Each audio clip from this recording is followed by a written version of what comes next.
Hello, everybody. A salute? No, a double salute. You've earned it. Yeah, two salutes. That's what you get when you tune in to this show.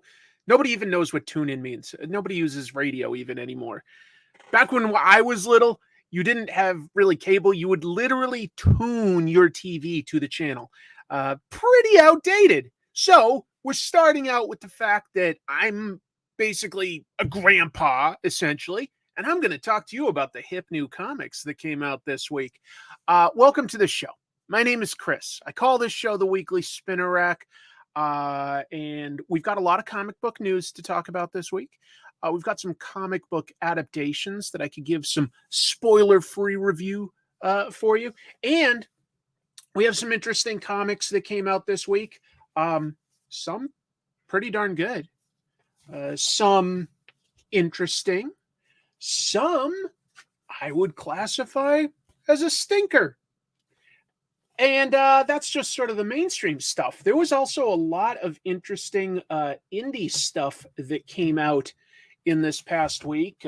We've got Conan and the plot holes. I finally got the Enfield Gang Massacre. We've got DSTRLY finally coming out with a book.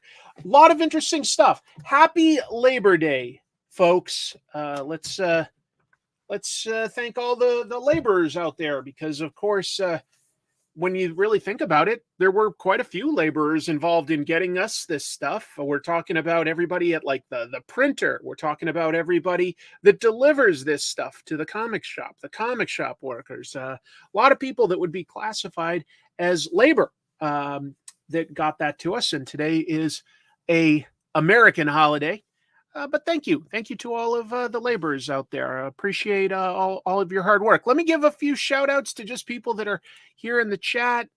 Just clicking on random names to give thanks you. Not to give thank yous, not to give thanks, but to give thanks you to the people that came here. That's definitely what I meant to say. It is definitely not a mistake. Glasses on. I don't have my 3D glasses here, but thank you.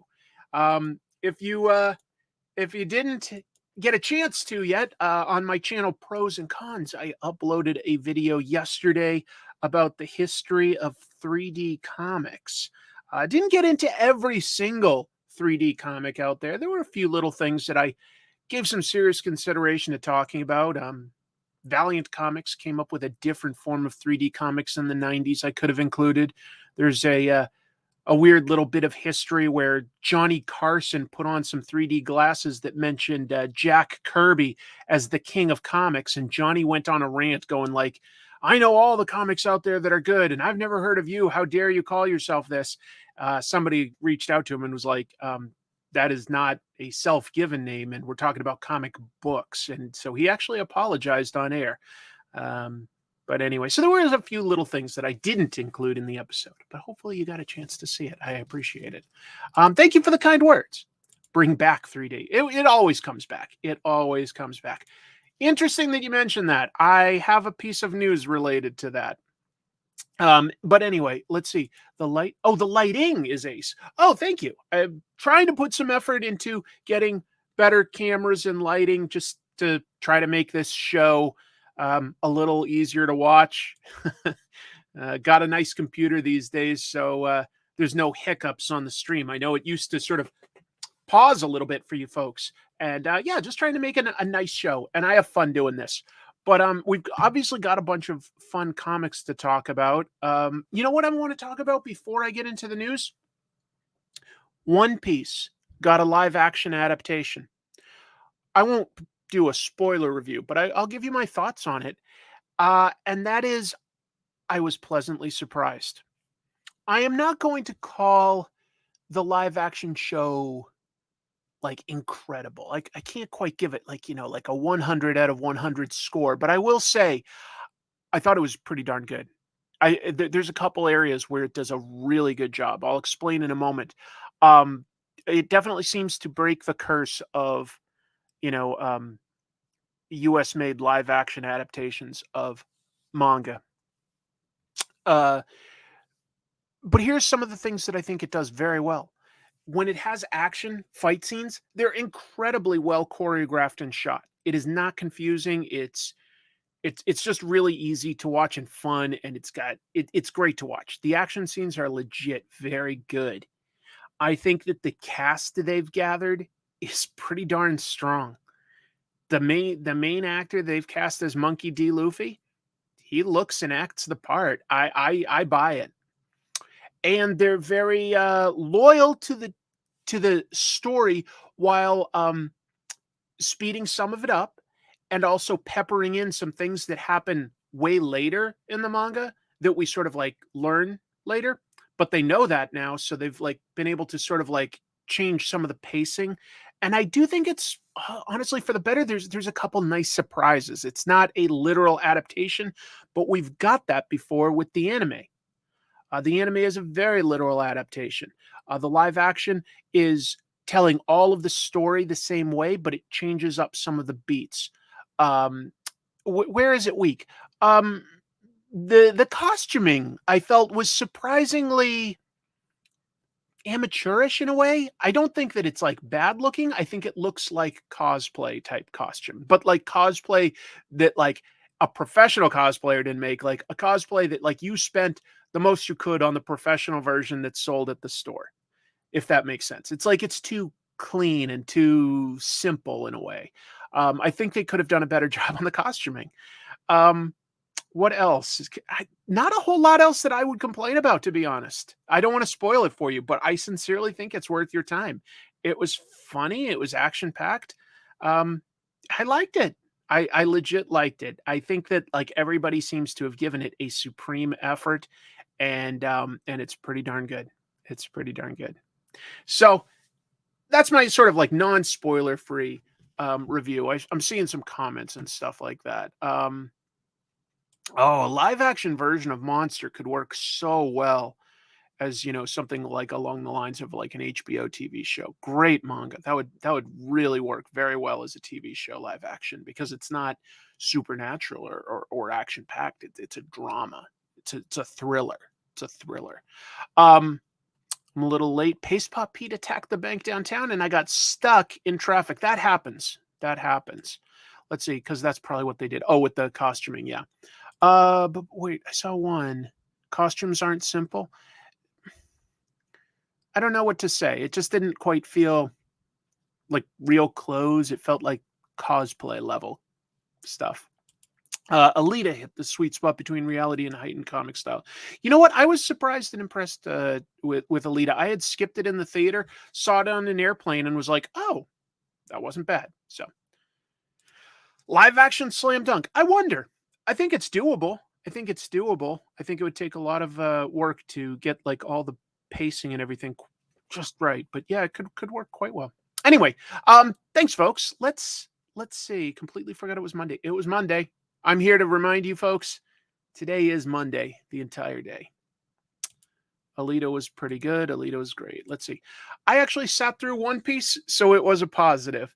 I liked it because I was expecting it to either be too different from the manga, and that wouldn't have worked, or I was thinking that it was going to be completely literal, in which case I've seen that with the anime. I don't know that I need that, but it was, I don't know, it threaded a needle. It threaded a needle. So I liked it. I liked it. Yeah, let's add this. The news. Look at that. Am I? That's me like wondering if I should cringe. That's a perfect thumbnail.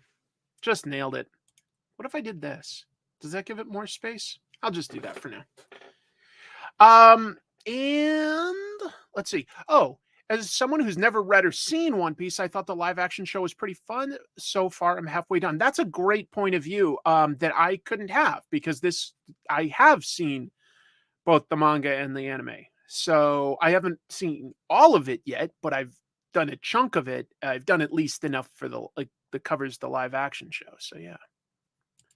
No, I'm just starting off. Haven't gotten to any of the news yet. We're gonna do that now. Let's get into the news because I've got a lot of reviews that I do want to do. So I want to get through the news. Oh yeah, and I'll just remind you, I apparently am up through Comic Tropes. I call it my main channel. My through the November 18th, I'm up for an award on the cbcawards.org. I'm up for 2 categories.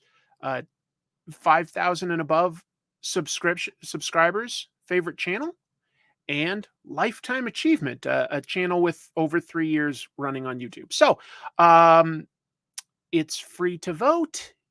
Please don't vote more than once, but I'd certainly appreciate your vote. If it takes a few seconds, you might even recognize some of the other shows in other categories. I'm sure that they would appreciate your vote. I think it would be fun to get an award. I would love it.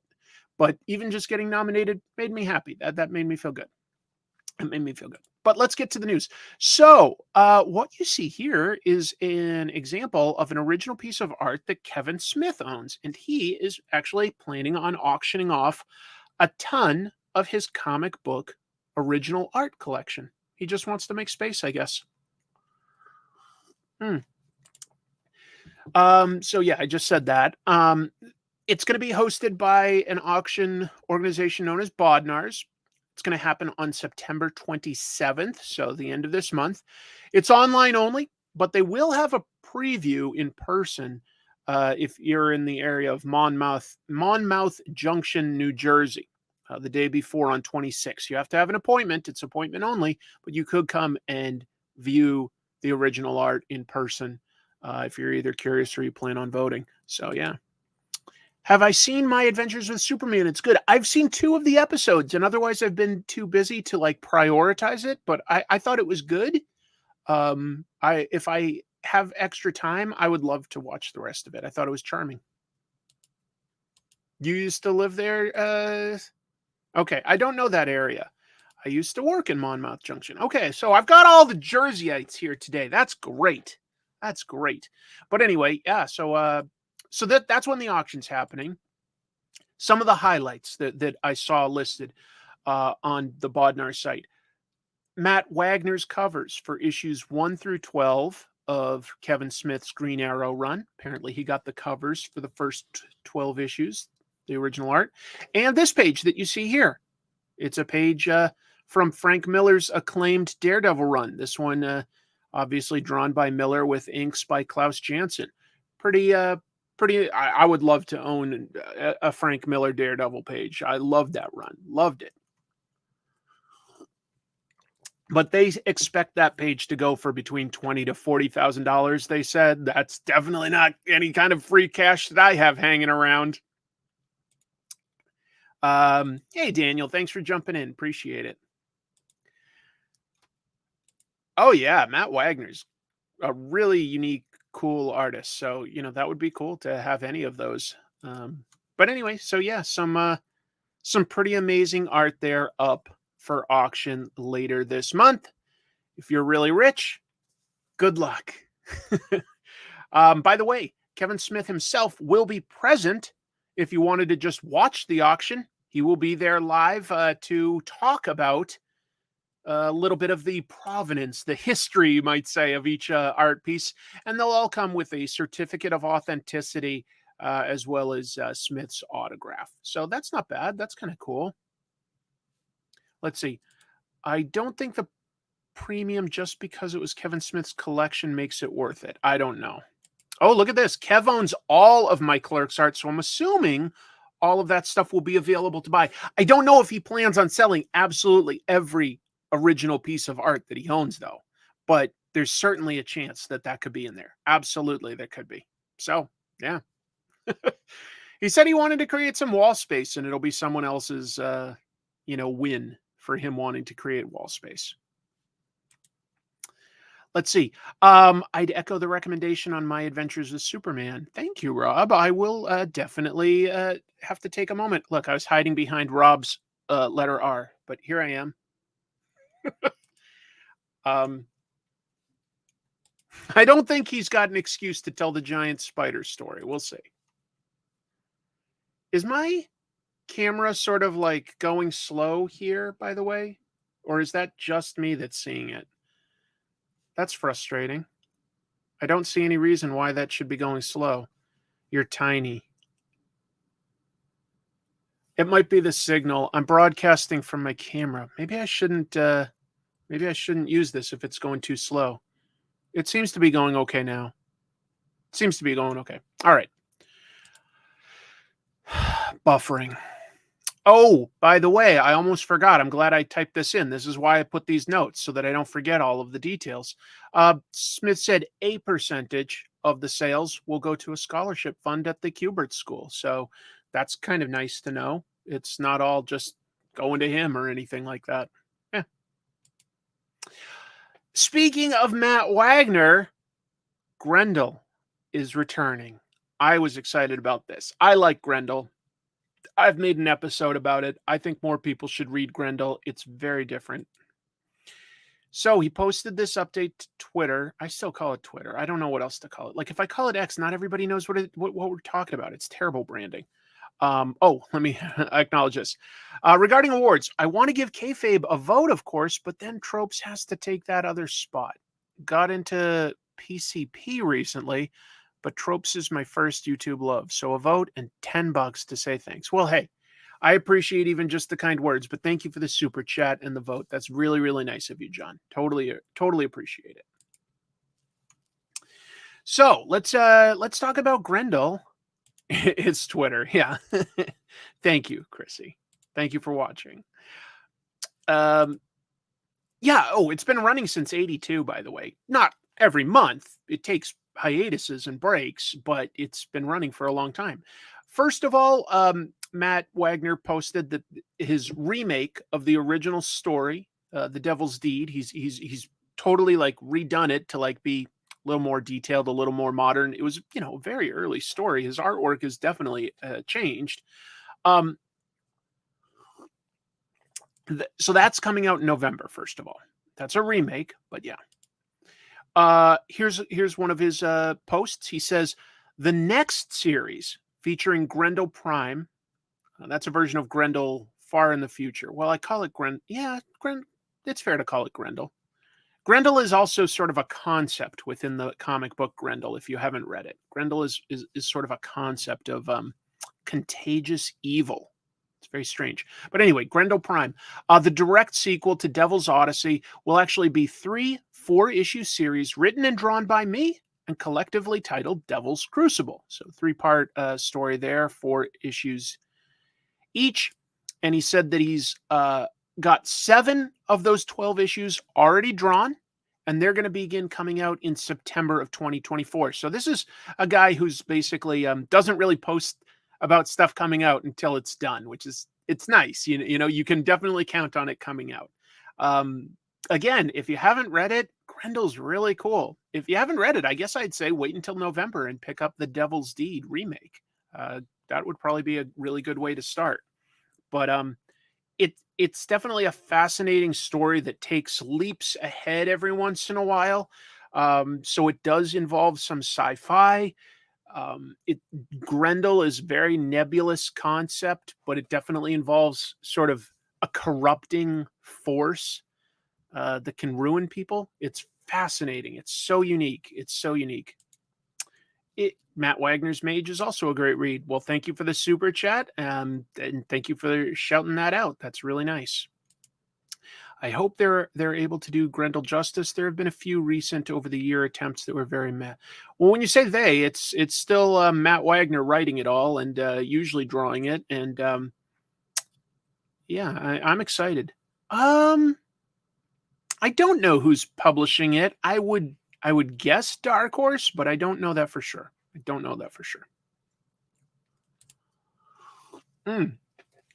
Just having some coffee so that I've got high energy for all of you. Let's see. Oh, that's really cool.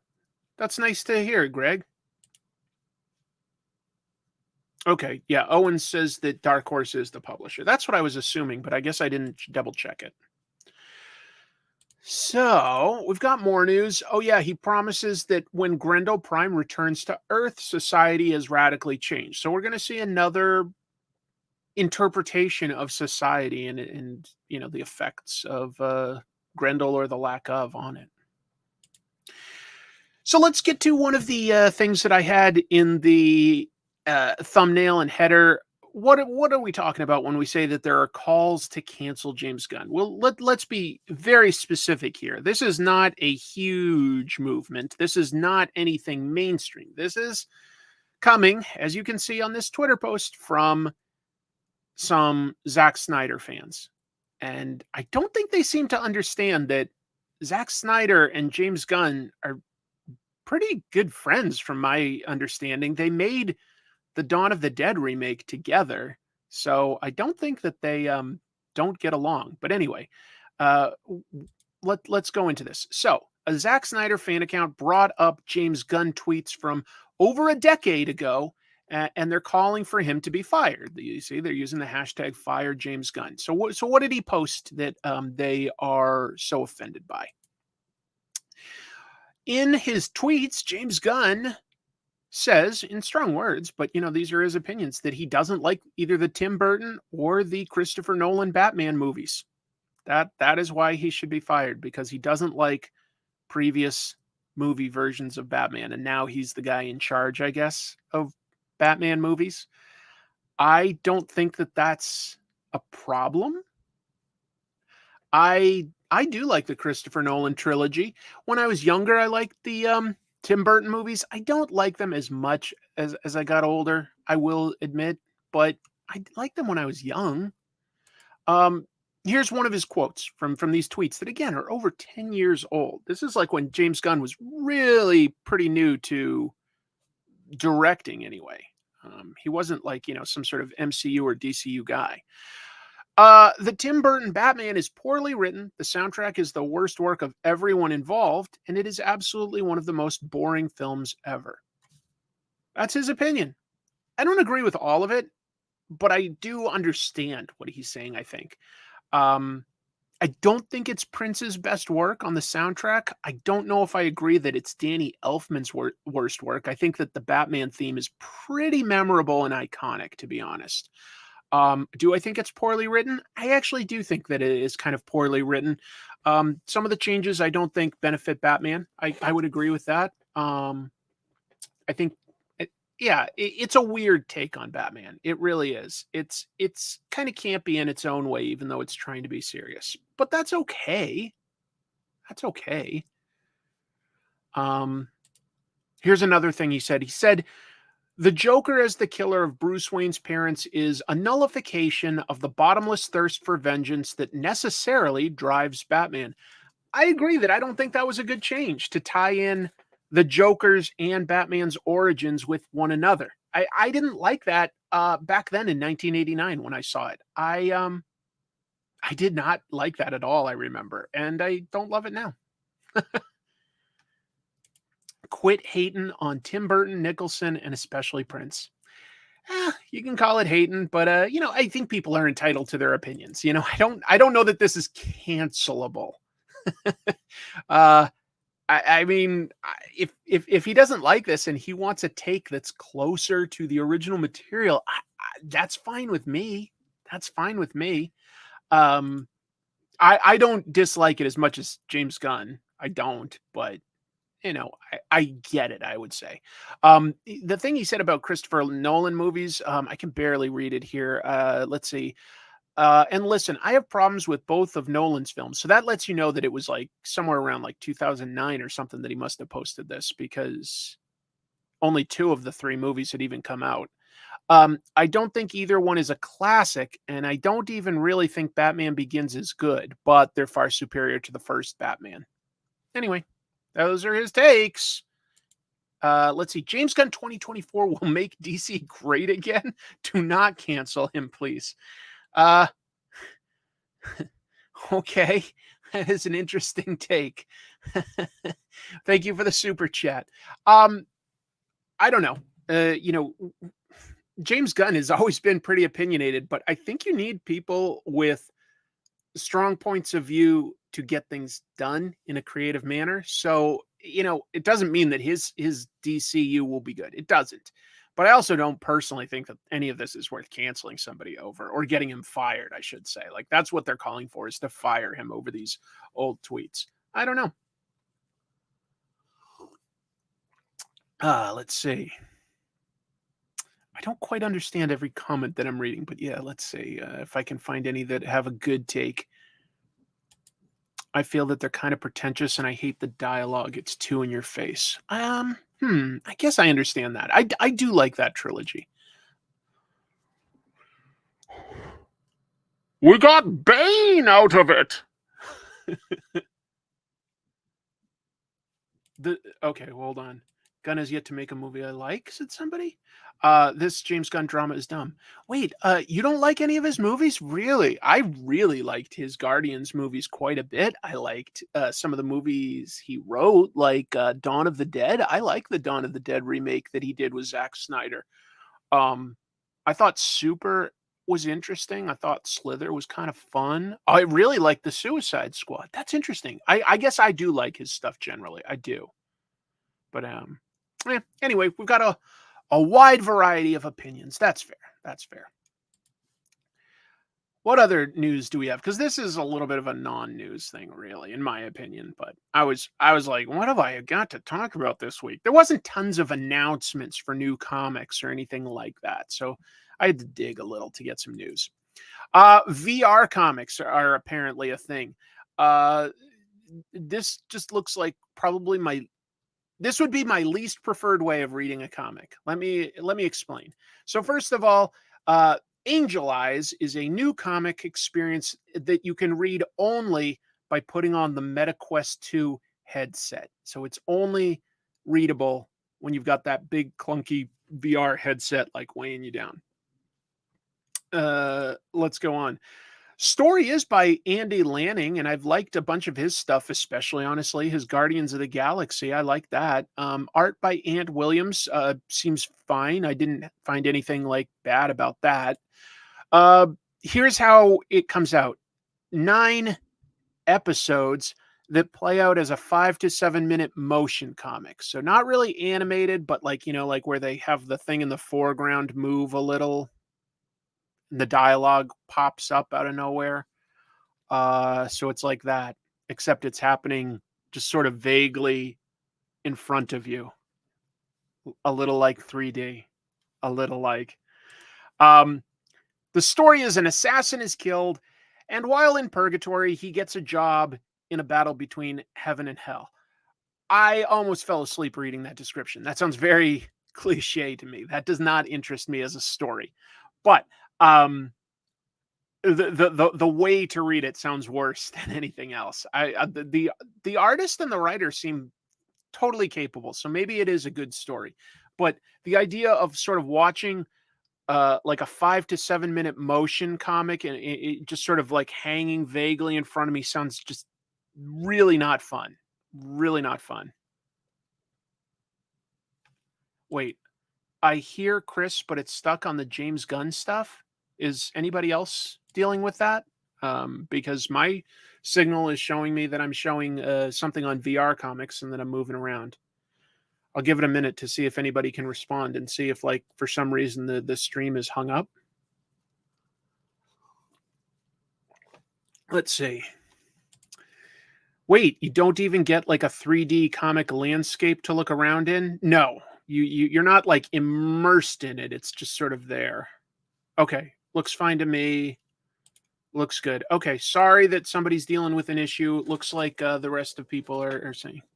I got VR comics. Okay, thank you. Good. Stream is fine. Okay, thanks all. I appreciate the feedback. I am a little curious exactly what it looks like.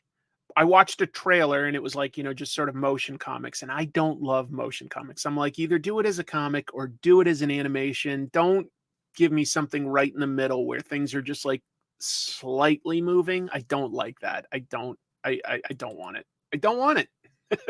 Only way I'd read a VR comic is if you could actually put yourself in the book where you could walk around in the space. That sounds interesting. That sounds interesting. Except I guess it really isn't exactly a comic at that point. sometimes comics can be comics. I think that they are a perfectly good way of letting you use your imagination. I don't know that VR sounds like a great use of the technology. And it sounds like a very expensive way to read comics if that's your primary reason for reading something. Like, it sounds very expensive to buy one of those headsets. Anyway, good luck. Good luck, but it's probably not for me based on what I can see so far.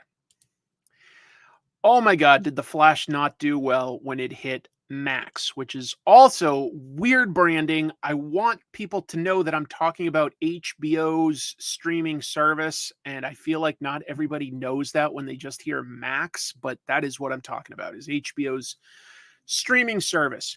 On the right, we've got a breakdown of how many views each of DC's movies got within the first 3 days. Here's the information that's important. So, The Flash just hit Max, and it scored very few views, very, very few compared to many other movies. It got 1.1 million views over the first 3 days, and we're talking just U.S. households, not worldwide, but still, like, that gives us an idea. 1.1 million for people that already have this service, which is, many, many, many millions. It's not very good. It's not very good. Black Adam also didn't do that great, to be honest, but it still got a little bit more. It got 1.2 million. But also, just keep in mind, they spent a hell of a lot more money on The Flash, and The Flash has a lot more brand recognition than Black Adam. Black Adam had The Rock. I'll give it that, but still.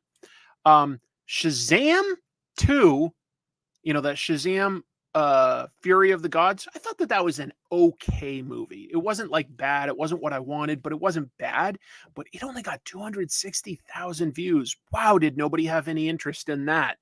So, some stunningly low numbers. But look, the Zack Snyder Justice League only got 1.4 million, and we see how vocal his fans are. Wonder Woman 84 is basically their best release onto this streaming service, but we have to keep in mind that happened in the middle of the pandemic. No movie theaters were really open, and it was literally free to see the movie if you had HBO at that point. So a lot more people would be willing to give that a shot. Same thing with Suicide Squad, but I think those numbers are interesting because wow, just wow, the numbers are terrible. I watched The Flash on Max, but only the part with Keaton Batman in it. Keaton was entertaining, but the movie was kind of just a mess. It was just a mess. Thank you, Ryan. Let's see. Good day from Australia. And thank you for getting me back into reading comics after a 15-plus year break. Wow. Thank you very much. I hope that you're excited to be back into comics. There's some fantastic stuff out there, both new and old, to discover, as well as foreign and domestic. Thank you, Ryan. I hope to visit your beautiful country someday. We shall see. Interesting, Clay. The more I think about it, the less I like the Flash movie. I just feel like the story it was telling just wasn't that interesting. It was like it needed to be told on a meta level. It was like the Flash that they had introduced so far in the Justice League was a pretty immature guy. And this was all about the Flash maturing, doing that by seeing a sort of younger version of himself and seeing the mistakes that he made and being able to sort of be a better version of himself. And that's an interesting enough story, but not really a comic book story that they're adapting specifically. I don't know exactly how many subscribers it has. If anyone wants to Google that, that would be interesting to know about how many subscribers there are to HBO Max. But I sincerely felt like the special effects in it just took me out of it. And they said that it's intentional. They said that sometimes that the animators were rushed, but I don't understand, because my understanding is, not even counting the marketing, they spent something between $200 and $250 million making this movie. I don't know where that money's going other than the special effects. I really don't know. Okay. Thank you very much. Let's see. They have around 98.8 million subscribers. About That's a humongous number. That is a humongous number. Wow. Yeah, I sort of could almost forgive that the baby scene, the babies don't look super realistic, because I don't know if anybody really wants to see babies endangered to that level. It was a good set of stakes story-wise to have Flash have to save a bunch of babies that are falling out of a collapsing hospital. I like that idea quite a bit to show off his powers and everything, but I didn't like how it looked. I didn't.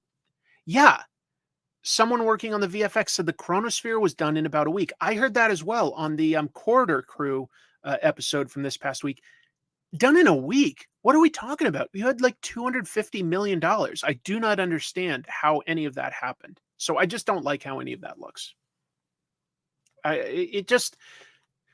In fact, I sort of like took this screenshot, and you can't quite tell, but when you see this scene in the movie, like Flash is eating a bunch of candy and super speed to get his energy up, and his head looks absolutely massive in this scene. It just does not look correctly proportioned. And that's because the body was always fully CG. The head was real and the body was always CG. And I don't think they always got the proportions right.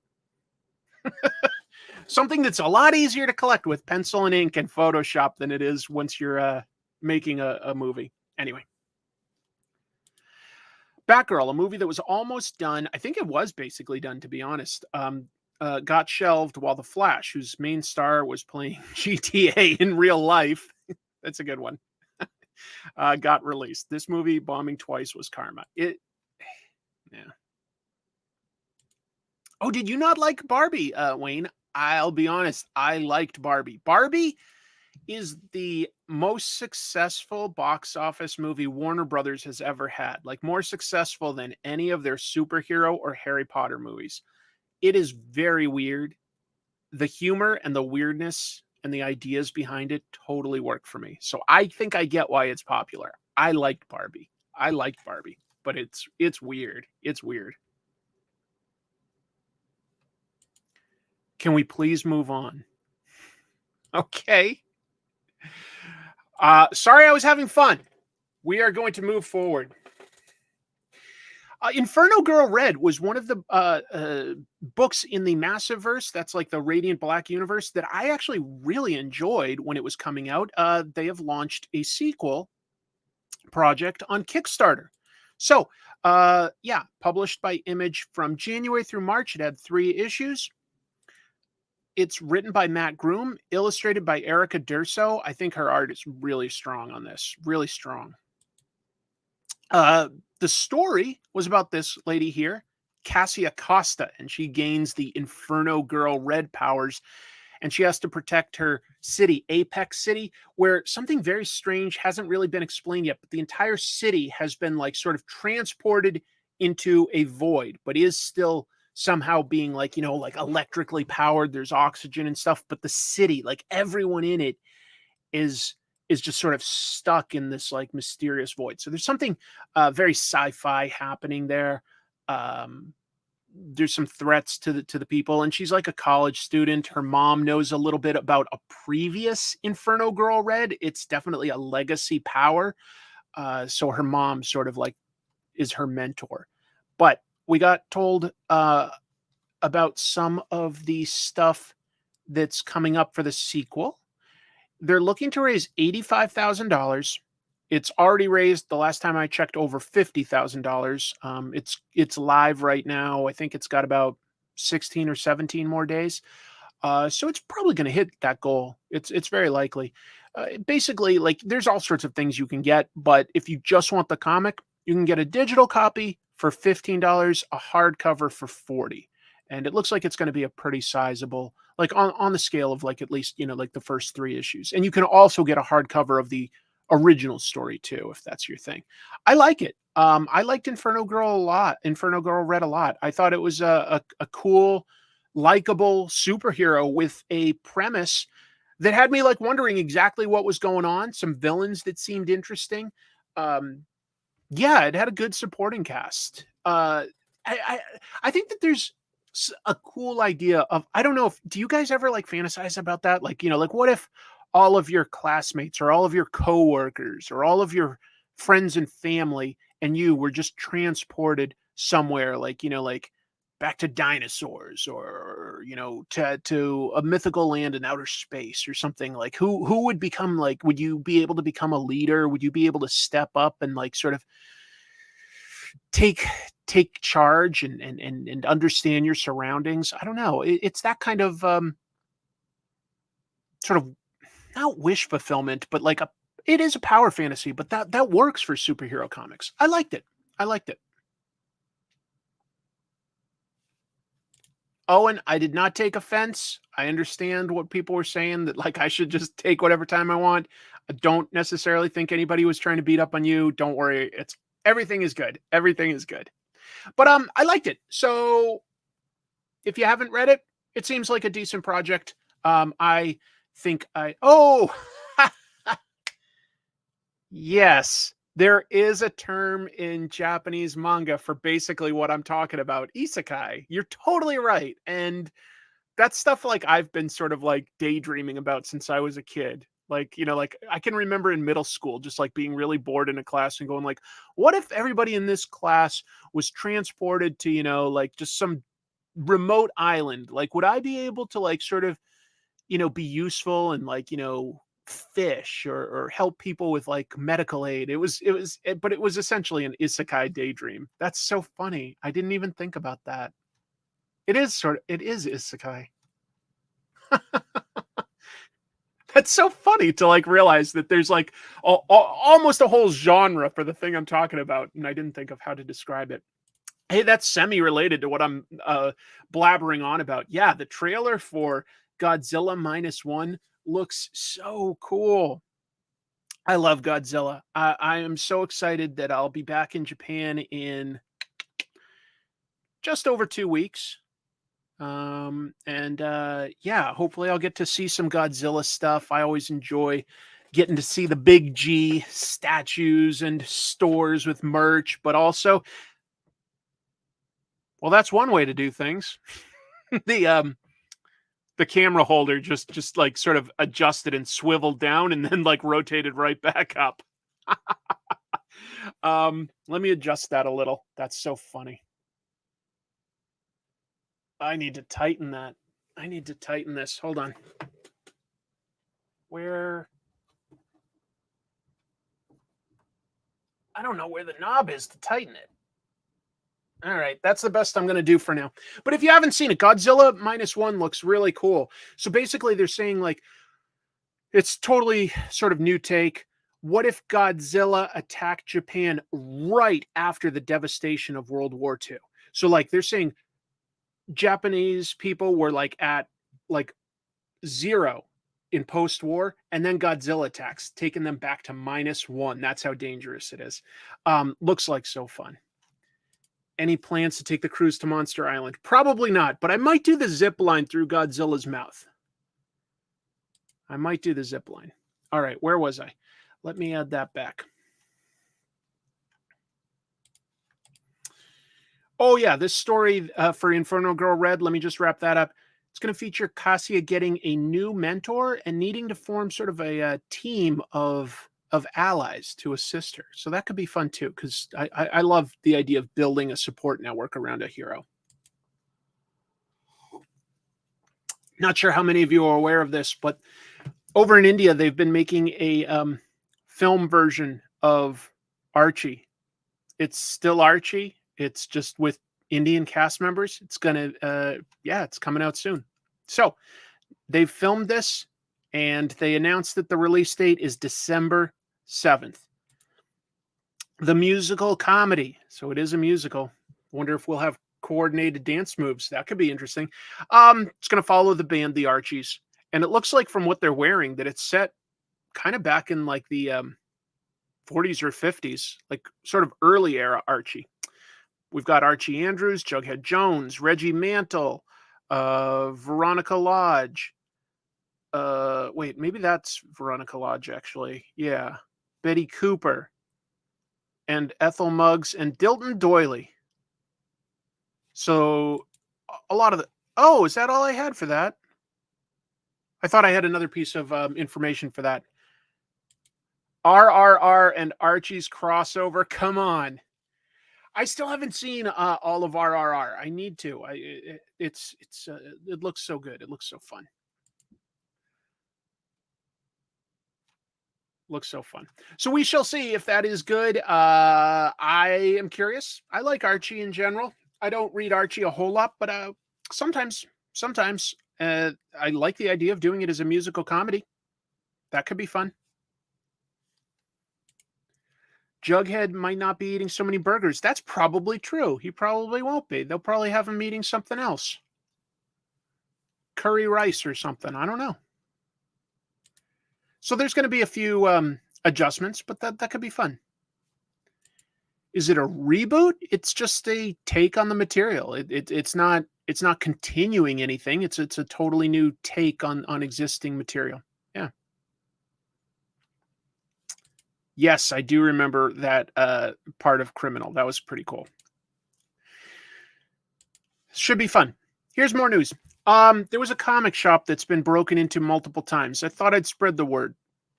You can sort of see an example of what they've had to do here with all the boarded up windows. One of them is missing. So it's called Comic Relief. It's in Flint Township, Michigan. It's been broken into at least twice in a row. Sorry, I got to acknowledge this good. That's a pretty darn good pun. The RR Archies. That's a pretty good pun. I'm impressed. Anyway, this story, Comic Relief, has apparently been around for over 3 decades, so it's definitely part of the community. I like that. The store owner said that he came in this past Sunday after already getting a glass window fixed, only to see that the glass was broken into again. I guess he said to the news that mostly they're breaking in and stealing Pokemon cards. Sad. It's frustrating. I think Flint Township is like right next to Flint. I'm pretty sure. I'm not a Michigan expert, but I'm pretty sure it's like all the same area. Yeah. Doesn't Flint have enough problems? Oh, Flint, Michigan still has bad water. Yeah. That looks exactly like the comic shop in my town, red and yellow paint. What's up with that? I don't know. Common sort of superhero-y names. But so yeah, it's been broken into. The store is still open for those in the area, even though there are wood boards blocking the windows for now. So if you're in the area and you know anything, you can Google it. There are the police are asking for any leads, but here's one sort of piece of good news there. The police say that they already have 2 suspects and one of them is already in custody. Good. That sounds good. So sorry to Comic Relief in Flint Township, Michigan, and it's fans. Yeah, it does look like a zombie outbreak. Look at all the, yeah. Well, I'm just here to make you guys sad. My longtime LCS was yellow with red too. Oh, we went to that one once, didn't we, Randy? I forget the name of it, but you took me to a comic store in Vancouver, and it had those colors. So yeah, it sounds familiar. Good luck to them catching the crooks. Patton Oswalt is returning to writing comics. I love Patton.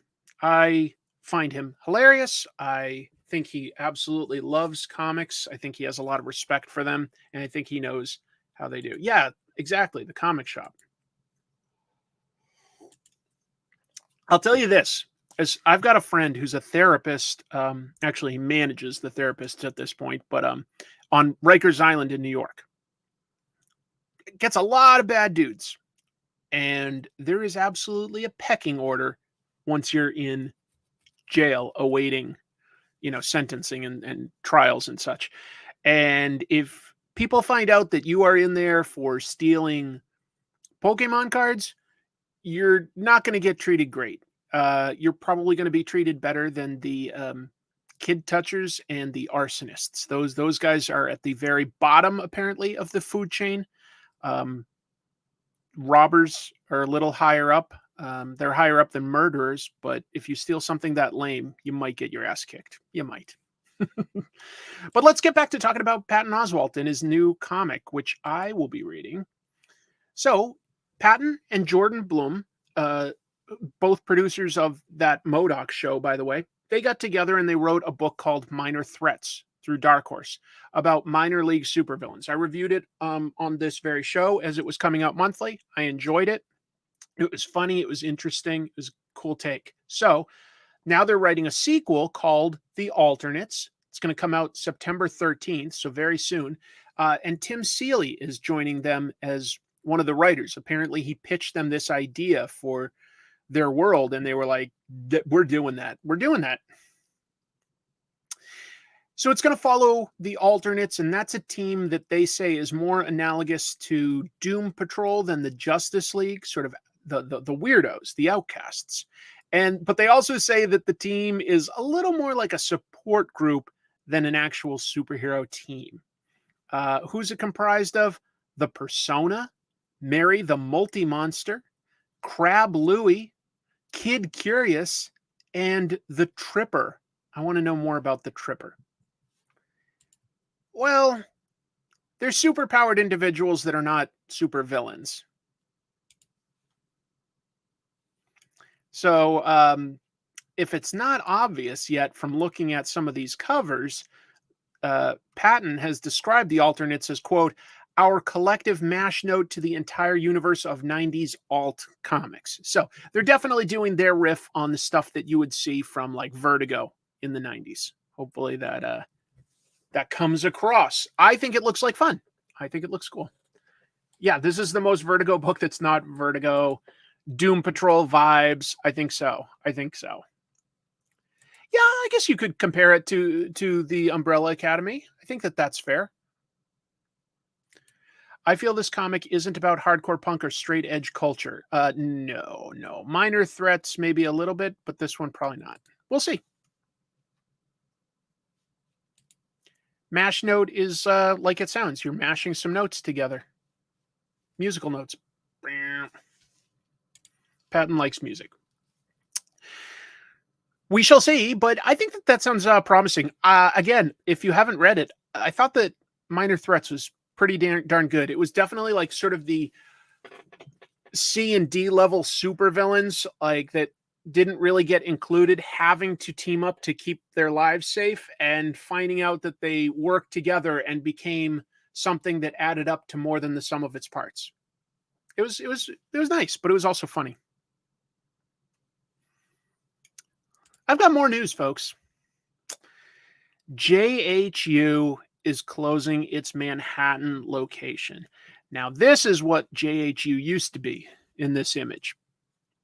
But it is a pretty long-running comic book store. I used to really like it. I used to really like visiting.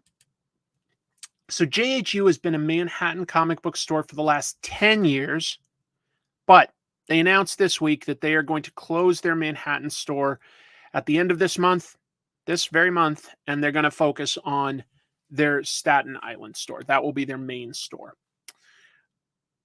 JHU was born out of Jim Hanley's universe, and he retired. Jim Hanley retired and sold it, and they just renamed it JHU, the new owners. This was like such an easy location to go to. It was really big. It was literally directly across the street from the Empire State Building. Very prominent Manhattan location in its day. That is not where the current JHU is. They're over on like 3rd Ave, not far. Like it's a short walk, but like this store, by the way, that it has some history to it, man. Jim Hanley's universe is a place where all of the Marvel and DC employees that were in New York, they used to go to Jim Hanley's universe, and they would trade in their complimentary copies of the comics that they got at work for store credit. So Jim Hanley knew that like he didn't always have to order like 300 copies of Superman. He could order like 150, and he like could count on getting another 150 and give them store credit. So like it was yeah, it was something that like the artists and writers and editors and letterers and colorists were sort of taking advantage of. You're not supposed to just trade them away, but no one was really getting hurt. So it used to be a thing. It's a really weird piece of comic book history. Anyway, it is now JHU. And the JHU owners posted that simply the rising costs of rent in Manhattan just isn't really making it financially feasible to stay there. So, yeah, they're just going to focus on their Staten Island store.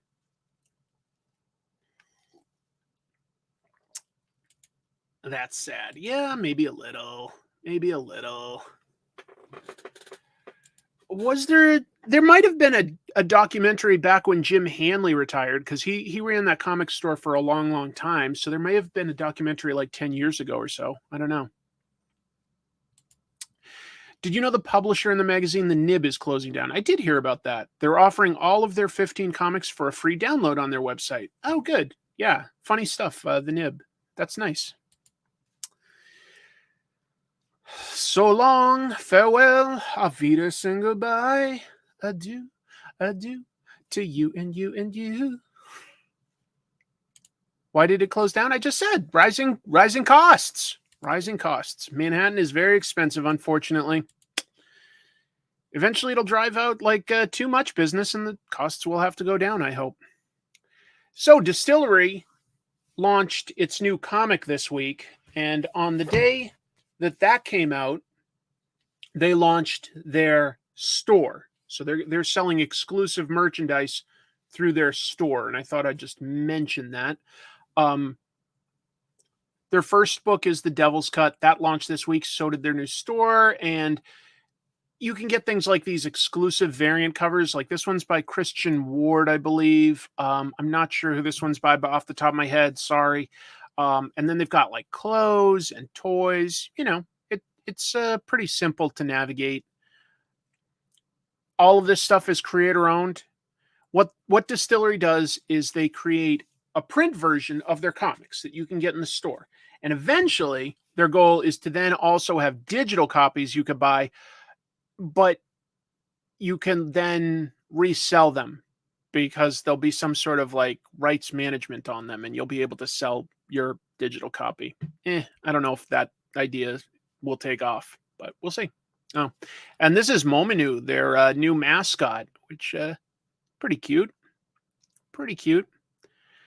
Merch is where the real money is. Hey, this is all creator owned. Kudos to them for having one place where you can get this all. Like I love Image, but say I liked both Radiant Black and Firepower and Criminal, I wouldn't be able to get merch for that all on the Image website. I have to go to the individual creator website. So this does make a little bit of sense. It's not quite an NFT thing, just to be clear. It doesn't look like it's an NFT, but it does look like they're trying to do something where they control how, like when they'd have like a period where you could buy the digital version, and then later they'll have a marketplace where you could just sell that as like, just like selling a back issue or a pair of tickets you're not going to use. I don't know if that makes sense. It's close to NFT. But it actually is a digital copy of the comic. It's actually something. It's not just a token. So it's a little better than NFT. I don't think it sounds awesome, but at least they're releasing print versions first. So we'll see. We'll see. It's not NFT, but it's kind of towing the line. Yeah. Hard to say how successful they're going to be. I don't think that that's the part that's going to be successful for them, if I'm being honest, but we shall see. We shall see. Let's see. Why not just buy the digital comic from the company again? Because they're going to have it only available for a limited period of time. It's to help create a little bit of demand. Like it'll be on sale, for instance, for like a month when it's new. And just like getting a new print comic, it's eventually taken off the shelf and becomes a back issue. Nope, haven't gotten to that yet. Gonna keep moving. Good news, folks. You can finally exercise with your favorite Marvel superheroes. This is brought to you by, no, it's definitely not brought to you by Marvel, but I thought that this was a decent idea, actually. A decent idea for an app. So decent enough that I thought I'd share it. So Marvel Move. That has been launched by the creators of the Zombies Run app. If you're not familiar with that, you basically listen to almost a podcast while you exercise, and it tells you stuff like you're a main character in it, and it'll tell you that, like, and it has, like, full range of voice casts and sound effects and stuff, and it's like, okay, now some zombies are about to break through the wall, you really need to, like, run, and, like, like, we'll push you, just like an instructor at a spin class might be telling you, like, okay, we're going to go faster, okay, now we're going to go slow, you got to go at a pace, focus on your breathing, that kind of stuff. Yeah, Zombies Run is a very popular, successful app.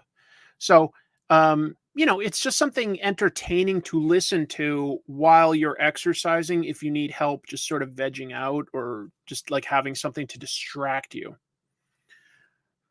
Let me continue. Here's an example. I took one of the examples.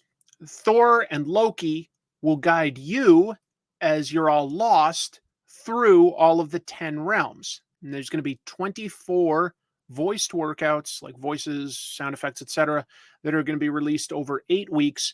It would add up to about 5,000, or a 5K run. 5K run. The X-Men story would take you to Krakoa. The Hulk one has you on the run from, like, the military with the Hulk. And they've also got, like, Doctor Strange and Daredevil episodes. So, if you have interest in, like, exercising, but you get bored, I know I personally get really bored really fast when I exercise. I need something to distract me.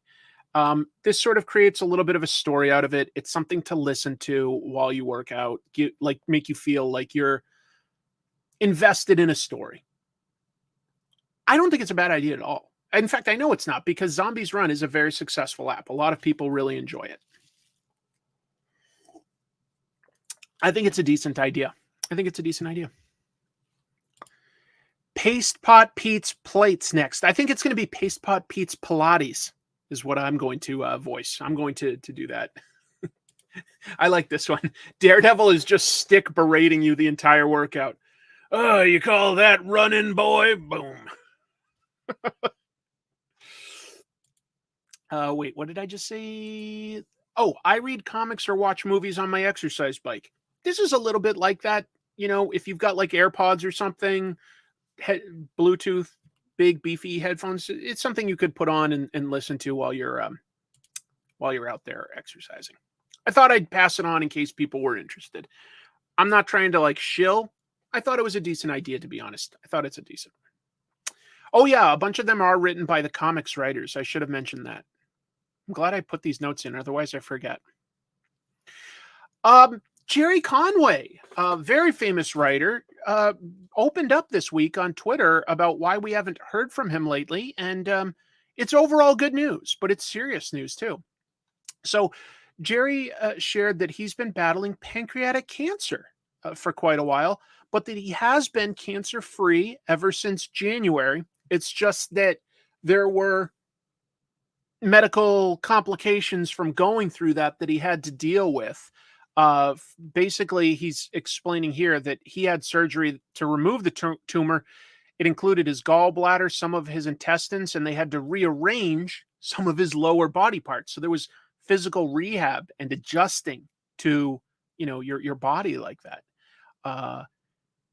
So he said he still has a long road to recovery. That's understandable. If you're not familiar off the top of your head, just a refresher. Gerry Conway has co-created characters like Punisher, Jason Todd, Ms. Marvel. He wrote The Death of Gwen Stacy.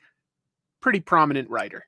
Definitely had his era in the 60s through 70s, creating a lot of important characters. I like Gerry Conway's writing. I think he's good. I like Gerry. He seems like a positive person. I'm glad that he's beaten this. I hope that his road to recovery isn't too bad.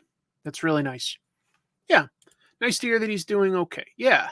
Good to hear. Yeah. It doesn't look like a good one. No, not that any of them are easy.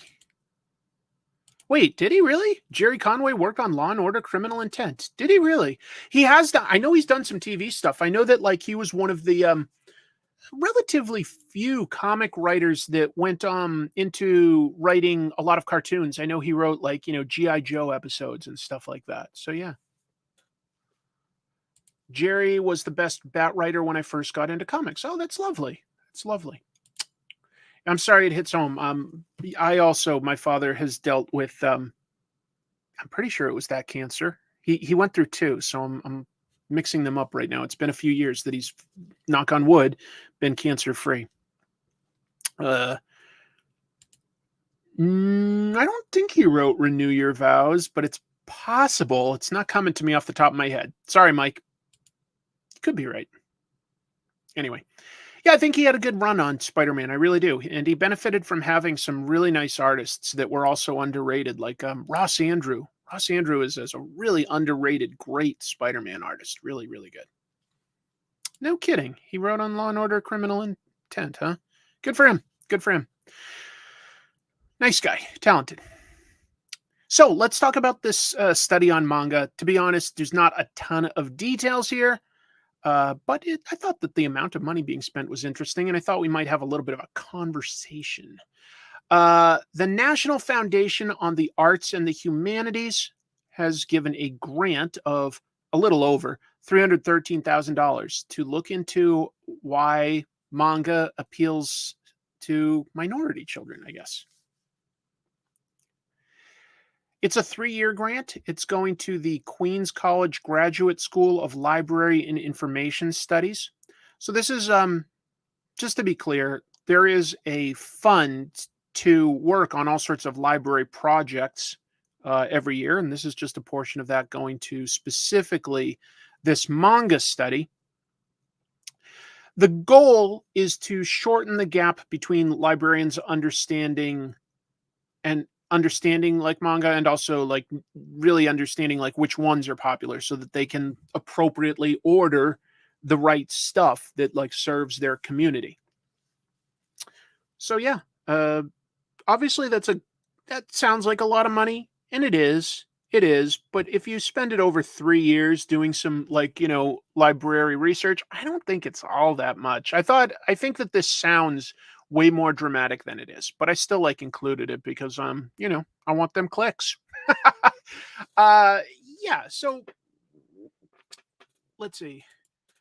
Easier to find and not much continuity one has to worry about compared to American comics.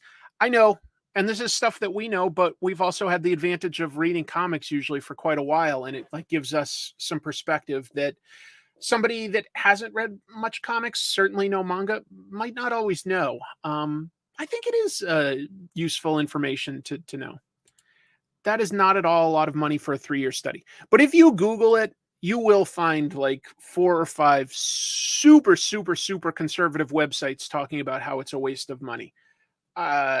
Just to be clear, this is all from an initiative that Laura Bush started on helping librarians understand their minority audiences better. So it's not exactly something like President Biden is just like, here's $313,000. Go see why One Piece is popular. Is it popular? It's not quite that. It's not quite that.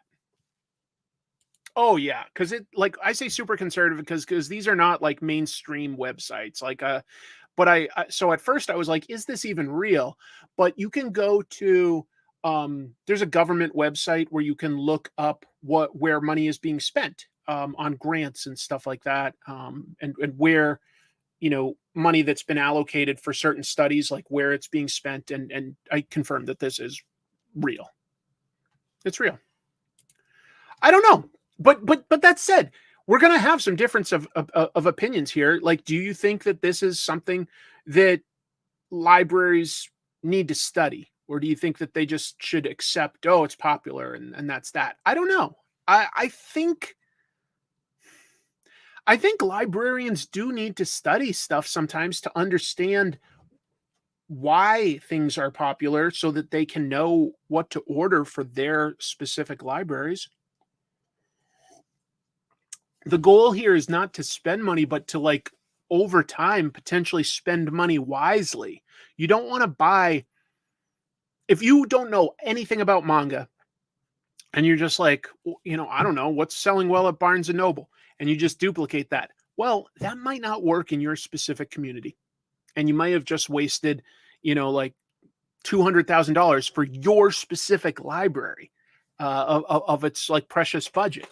So, librarians they're really smart people that are like constantly trying to pay attention to their community's needs and order what they want and what they need. They're allocated certain budgets and they need to know how to spend that. And a librarian can't be into every single thing. Like, right? Like they can't be like, I love biographies, I love mysteries, I love trashy romance novels, I love manga. Like they can't all know that. So sometimes you need to have studies that like can help them understand their community and where to spend their money. So we'll see.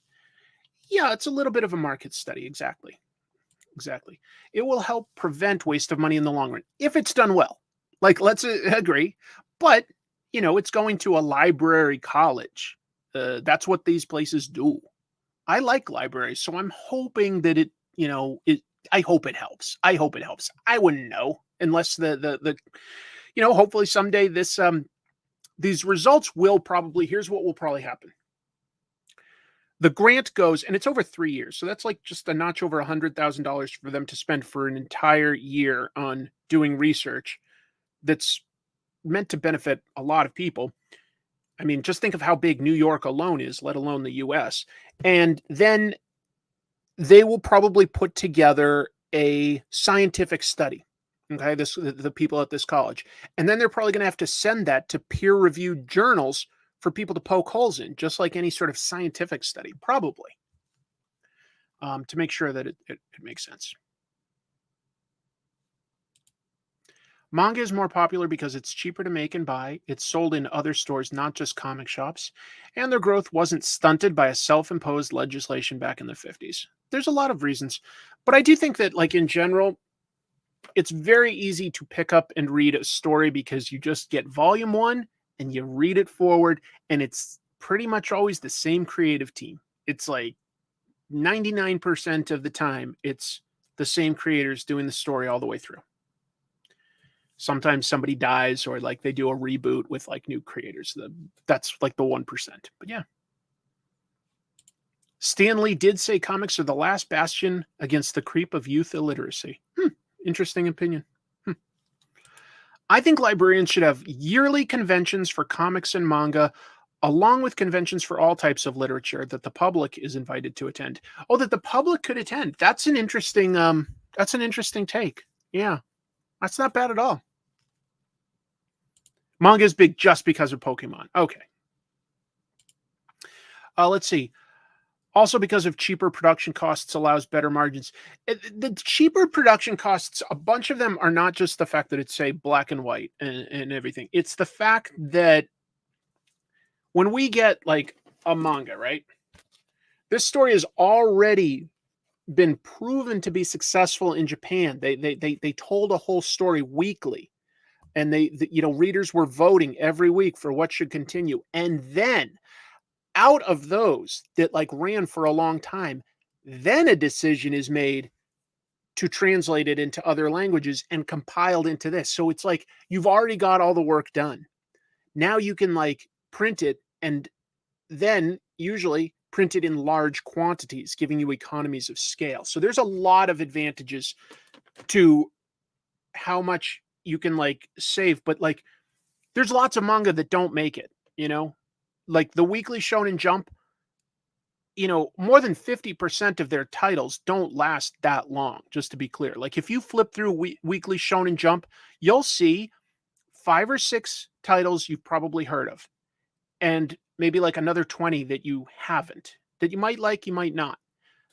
There's a lot of titles that do fail, and they're spending money on making that and paying the creators and stuff. But like, you got to understand that there is a fail ratio and there is an expense. And then we get the advantage here of like the most successful stuff that would also appeal to an international audience is what gets published here. So like they've already worked out all the risks by the time they're bringing it here. For the most part, they've worked out a lot. They've worked out a lot. Anyway, well, why can't Western comic creators be as productive as Japanese creators? First of all, it's a very different system. Okay, we have usually like a writer, a penciler, an inker, etc. Over there, they'll produce more pages, but like the artist usually has several assistants when you get to a high enough level. And before they get to that level, you should see the quality of the art. Like I just did an episode on Slam Dunk, right? Look at the first story that Takehiko Inoue put out versus what the artwork looks like by the time he was successful and could hire a bunch of assistants. But that money is also sort of coming out of his end. And it only makes sense once you're already successful. But I'll also say that I think in Japan, they do overwork themselves. We've had things talking about, like, say, Eiichiro Oda, who does One Piece. He has some serious health concerns. The guy who made Berserk may well have died by overworking himself. It's not great. They probably produce too many pages over there. Anyway, there's a lot of differences. There's a lot of differences, even though it's the same storytelling conventions. There's a lot of differences in the businesses and on what we expect out of an artist. Good talk.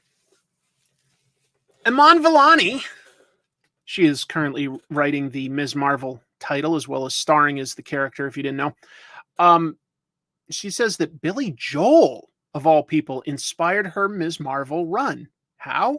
Well, Marvel has a TikTok, if you didn't know. And this week on TikTok, they spoke to the two writers of the Ms. Marvel book. And Vellani said, quote, "The whole comic book thing came to me in a dream. I was listening to Billy Joel's River of Dreams, and I was like, there's too many dreams. We have to do dreams now." And the co-writer, Sabir Pirzada, he explained a little bit of that. He said that the New Mutants, Ms. Marvel, the New Mutant, starts with Kamala having recurring nightmares about being pulled in many different directions. And that's going to be an ongoing theme. It's going to be a theme that, like, and that makes sense. I think Kamala Khan puts too much pressure on herself to be almost a perfect person. And she feels all these obligations to her friends, her family, her school, her superhero teams, her citizens. Like, she's a good person that wants to do good, but she probably puts too much pressure on herself, and she's giving herself these nightmares. Basically, it works thematically. I like it. I'm now an Iman Vellani stan. Good. That's cool. Yes, that would be amazing if she bumped into Sleepwalker. I would give them like a golf clap for pulling that up.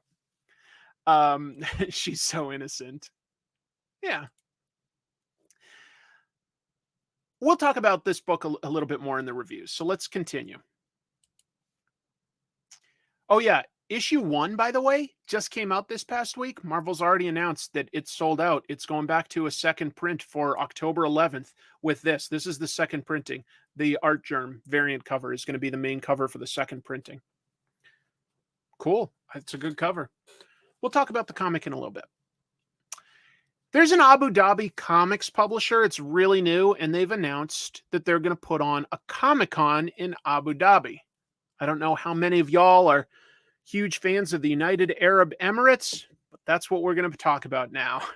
So, we're talking about Sandstorm Comics, and they are currently planning a convention called Storm the Block that will take place in the UAE this December in Abu Dhabi. And right then, I would say the temperature should be right around 80 degrees. So it's about as cool as it gets. Their plan is to release previews of their first 13 comics. Cool. The artwork looked good on all of them. They've got money. Can you believe that they have money over there? Well, they do. They've got oil. Some of the publishers that are already announced as attending the event: Cryptozoic, Distillery, Mad Cave, Massive Publishing, Top Cow, and Webtoon, and the Japanese bookstore Kinokuniya. That's decent. They were, I guess, gathering a bunch of creators and stuff too at the most recent San Diego Comic-Con. Here's just a few of them that I recognized. Some of the guests will include Sean Cheeks Galloway, Belaine Ortega, and Ron Mars. There's a few other notable names in there. But let me remind you that the UAE is routinely ranked among the 10 worst countries in the world for personal freedom. So if you are gay, if you are a woman, you might want to be careful visiting Abu Dhabi. Now, they do make themselves very comfortable for tourists. Don't get me wrong. They will take your money and you will be very comfortable. But if you break their laws, which are very strict, that could be a very, very, very bad thing. So you need to be very careful when you go to any foreign country. You know, Canada is it seems almost the same as America. But if I went up there and broke the law, just like sped or something like that, I would be in a lot of trouble because I am in a foreign country.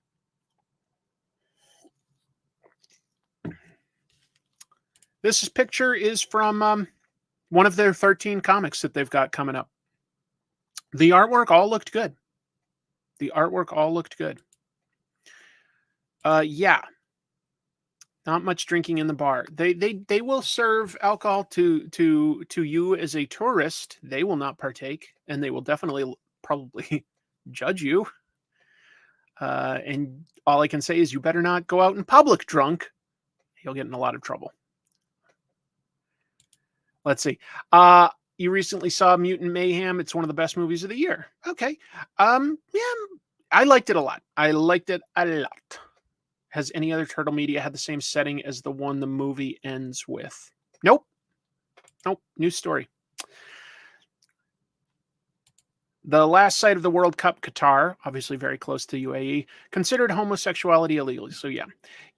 Like basically, say like a Marvel or a Star Wars movie goes over to like the UAE, they have an edited version that will take out like any references to homosexuality. And they don't love things like drinking either. So think about that. Like when it's like routinely ranked as one of the 10 worst for personal freedoms, you might do just fine as a guest there. But a lot of the people there are not treated well. These countries are very rich, but what that means is that like they need laborers. It's a Labor Day. They'll often bring people in from poorer countries or poorer regions of certain countries, like say, I don't know, India, maybe Indonesia, Pakistan, things like that. And well, certainly Qatar. Let's jump to Qatar because Qatar is similar. It's got a lot of money, and they just had like the World Cup there, right? So a lot of different stadiums had to be built and stuff. They would import these workers, and then they would take their passports and not give them to them until they finished their work. So they were essentially indentured slaves. It's very dangerous. Would it be classified as slavery under like a strict definition? I don't know, but I think most countries would agree that it's essentially slavery. So, you know, you want to, Abu Dhabi looks beautiful. It's probably like a really great time to visit. I don't know that I personally would feel comfortable contributing to that economy directly. I don't know. It's a tough decision.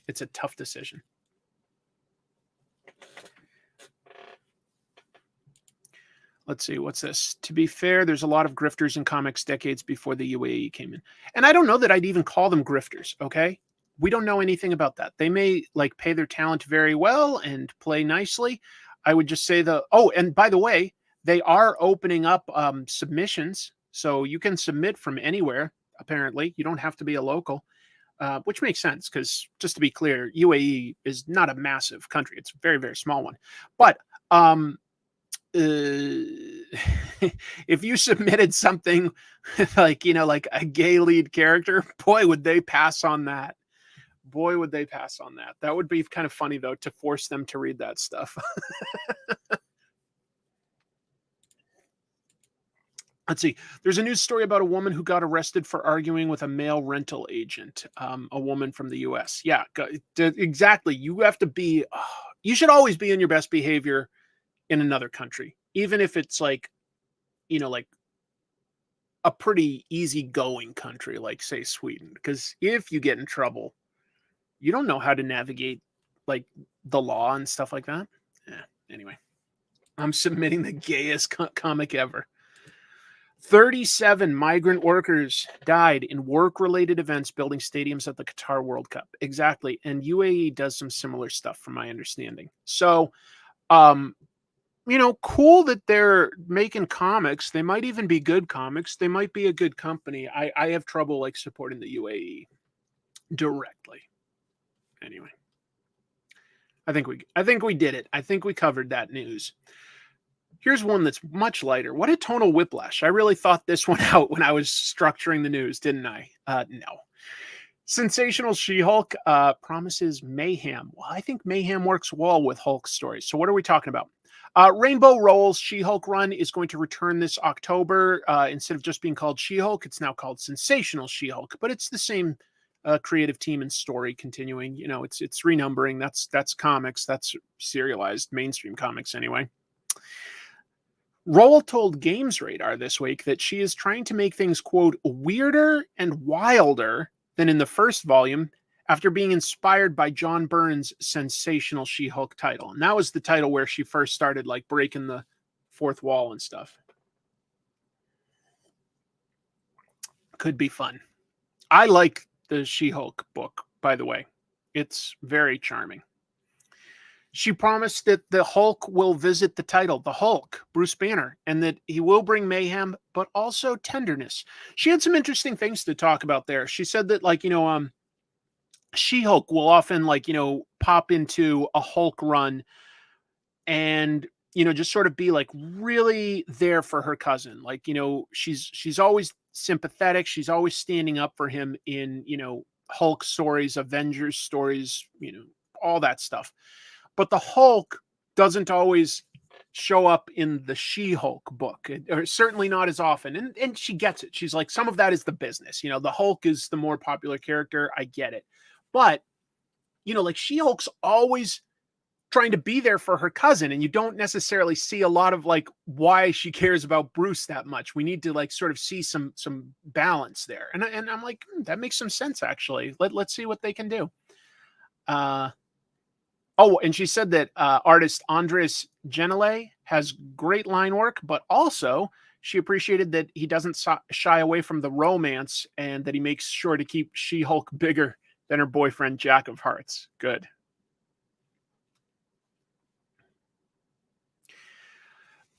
A couple weeks ago, I was talking about how the Valiant books were pulled from Diamond that were going to be coming out.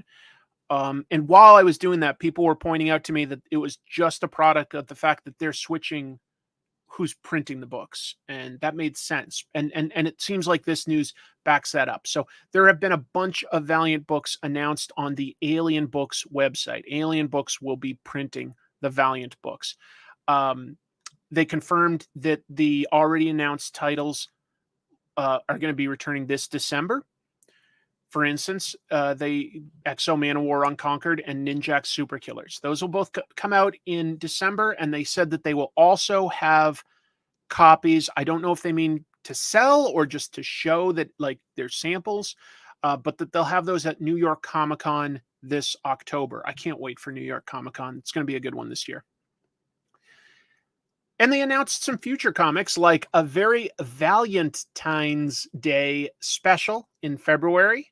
That makes sense. It's going to have Bloodshot, Ninjak, Dr. Mirage, Archer, Faith, and others. They promised a bunch of new characters, crossover books. I think there's a book called The Valiants that's coming out somewhere around like April or something. And they will also be reprinting previous Valiant runs, both in the 90s stuff and like the more 2010s stuff. So, yeah.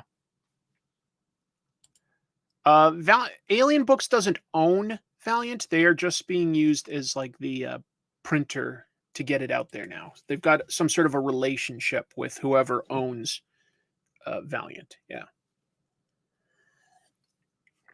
So who knows? This looks like Valiant could be making a bit of a comeback because they've only been publishing like one title a month for quite a while, and now they haven't been publishing anything lately. So we shall see. We shall see. You have the Iron Man Exo Manowar PS1 game? Wow. How about that? Yeah, Marvel and Valiant teamed up to make a video game. Was it any good? I've never really heard much about it, but I totally remember seeing it. I totally remember. I think out of these, like, I'd be inclined to potentially check out some of the crossover things, like the very Valentine's Day special and the Valiants, or I think that's what it was called. Yeah, if I could like see these characters interacting, that would be the most interesting to me.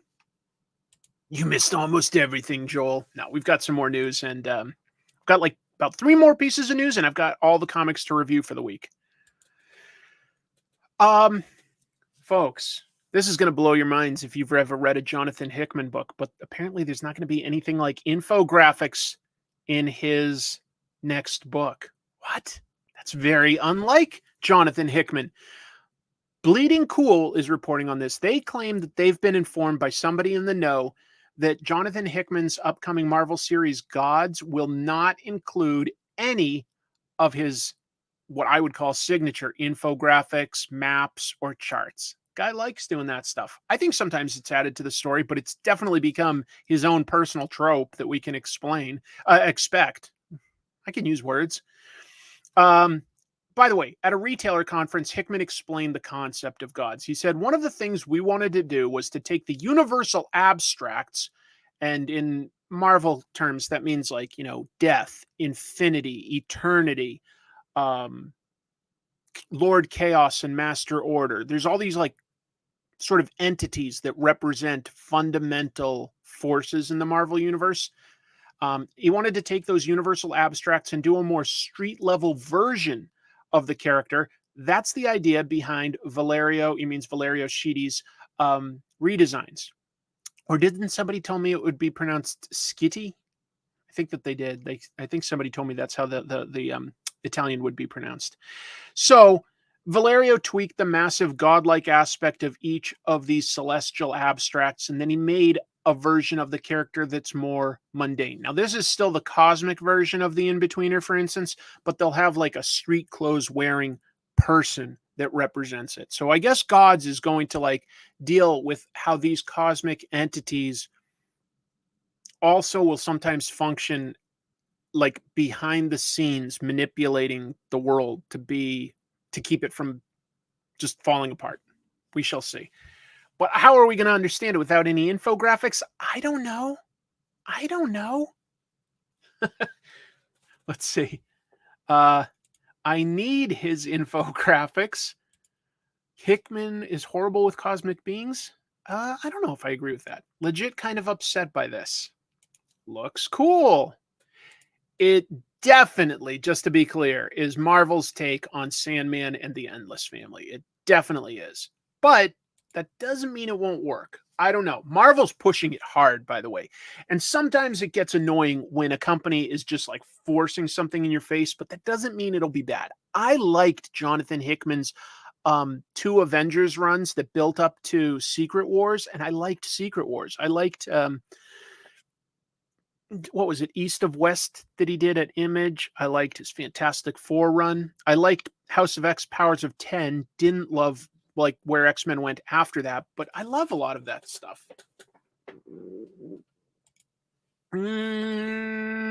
Sleepwalker does operate in the world of dreams. I wouldn't call him a cosmic entity. I don't know, but I get what you're going at.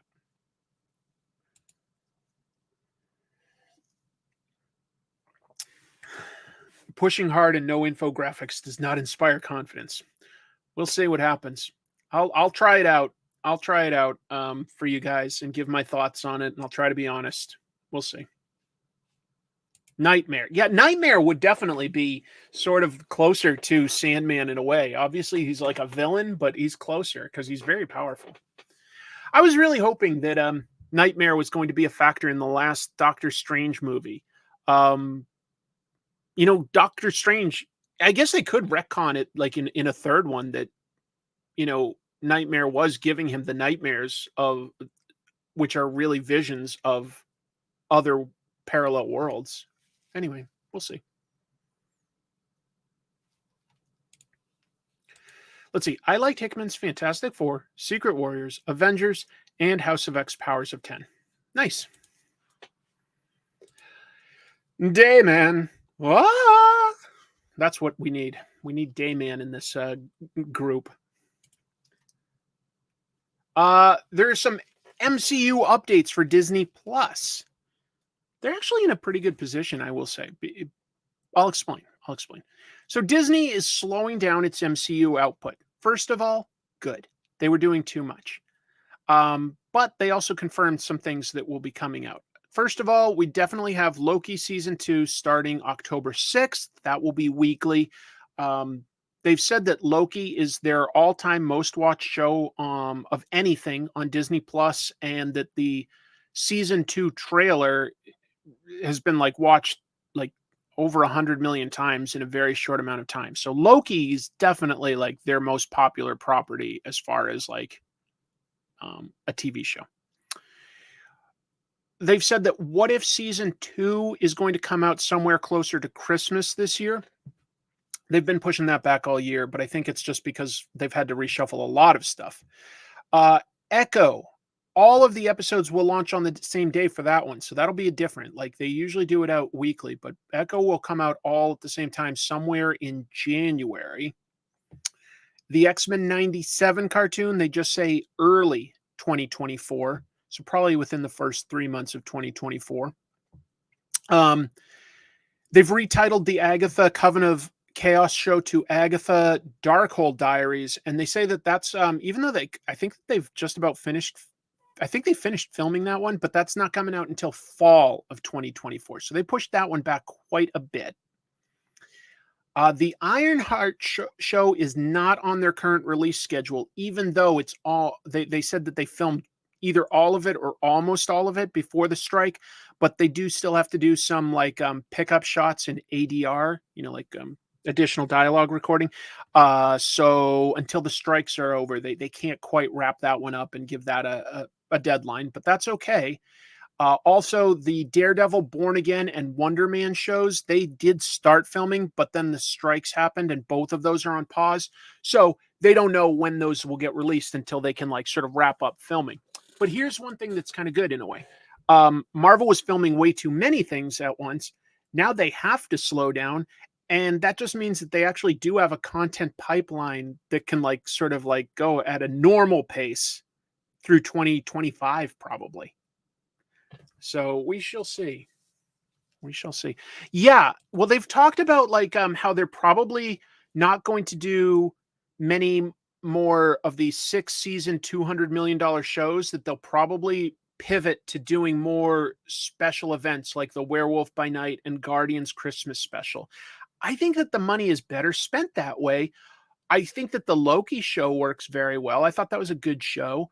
I do like some of the other shows. I didn't love Secret Invasion, though. That was a waste of money. I don't understand how they spent $200 million on that.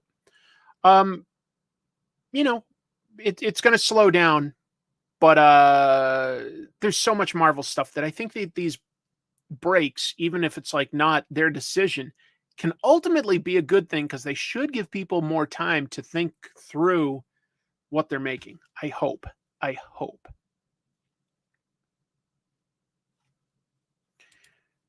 How hard is it for Marvel to make a Blade movie? We shall see. Hey, at least they didn't rush it into production with a bad script. They literally took it off the schedule so that they could improve it. So that's a good thing in my book. Secret Invasion was so meh. It was just unnecessary. It didn't work. It didn't work at all. Oh no, I don't feel sad for Disney. They rushed too much of it. He didn't care for it. I totally get it. Some of the shows like Moon Knight, I forgot about Moon Knight. I wanted to like that one more than I did. I didn't hate it, but I wanted to like it more because it's Oscar Isaac and Moon Knight. I wanted a little more action in that one. Let's see. Falcon and Winter Soldier, I think, could have worked better as special presentations. They probably could have. Those are stories that probably could have been told in a 1 hour format, like told the gist of the story, and we would have gotten a more entertaining thing. Doesn't need to be quite a movie, but like, yeah. Anyway. Last piece of news, and then I want to do some reviews. The Walking Dead is returning to filming. The Walking Dead spinoff specifically, because the main show is over, but yeah. So the Daryl Dixon show and The Ones Who Live have both returned to filming after AMC agreed to the SAG-AFTRA demands for those shows specifically. Just to be clear, they were agreements only for those shows. Also, I think one of like their interview with the vampire TV show, but not for all of their shows. So it's just to get these back in production. They agreed to the things that SAG and AFTRA unions were asking for. Smart, I think. So Daryl Dixon is going to air September 10th. That's going to feature Daryl somehow washing up on the shores of France, fighting zombies in Europe. And The Ones Who Live will wrap up both Rick Grimes and Michonne's stories, and that's said to begin airing in 2024. They will definitely get tons of views because Walking Dead is still very, very popular.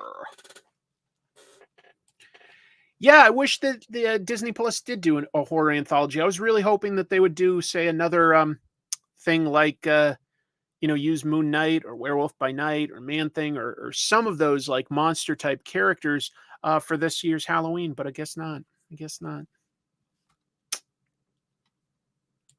7 years after we were interested in the character. To be fair, though, these shows still get good ratings. Okay, so there's a lot of people that are still invested. I took a break from Walking Dead and still have like about whatever the last 4 or 5 seasons to watch. But I do plan on doing that at some point. I just needed a break. Do you think we'll get an adaptation of The Alien by, I think you mean Brian K. Vaughan and Marcos Martin? That would be lovely. I don't know. I don't think so, but it would be cool. I don't think that they will. All right, let me turn that off. I'm going to add something new. Let me turn this on. Bear with me. And I will add something here. We are going to take a look at the comics that came out this week. I'm going to shift this over here a little and zoom in manually. And pivot. Hold on, I know you guys don't see what I'm doing. And I bumped my camera there. I can do this.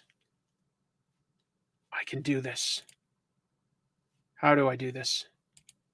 Whoa! Oh, I know what to do. Hold on.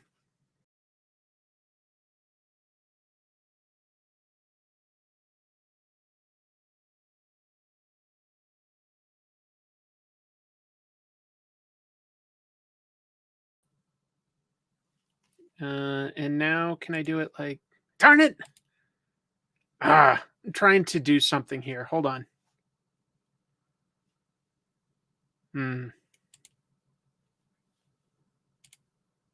Darn it. I can't figure it out. I thought that there was a way that I could make just that screen big. Let me, where do I shift over? I shift over here a little. Okay. Maybe I'm zoomed in too much there. Yeah, more like this. Okay, so DSTRLY came out with their first thing. Let me, if I shift it like this. Nope, I shift it like that. There we go. I can do this. I'm a streamer.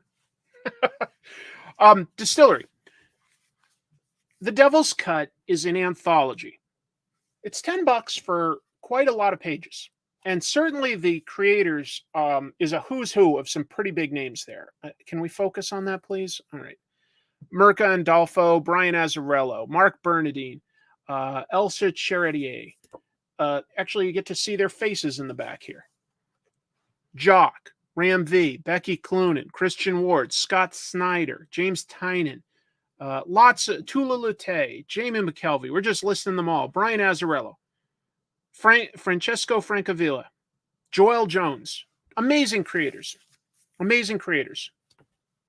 So this is an anthology. Did I like what I saw? Yes. But was I frustrated? Also, yes. Come on, focus. There we go. Because these are cool stories, but let's see how many pages we get each. 1, 2, 3, 4, 5. That's it. A lot of these stories are just 5 pages, giving us an idea of what the story will be.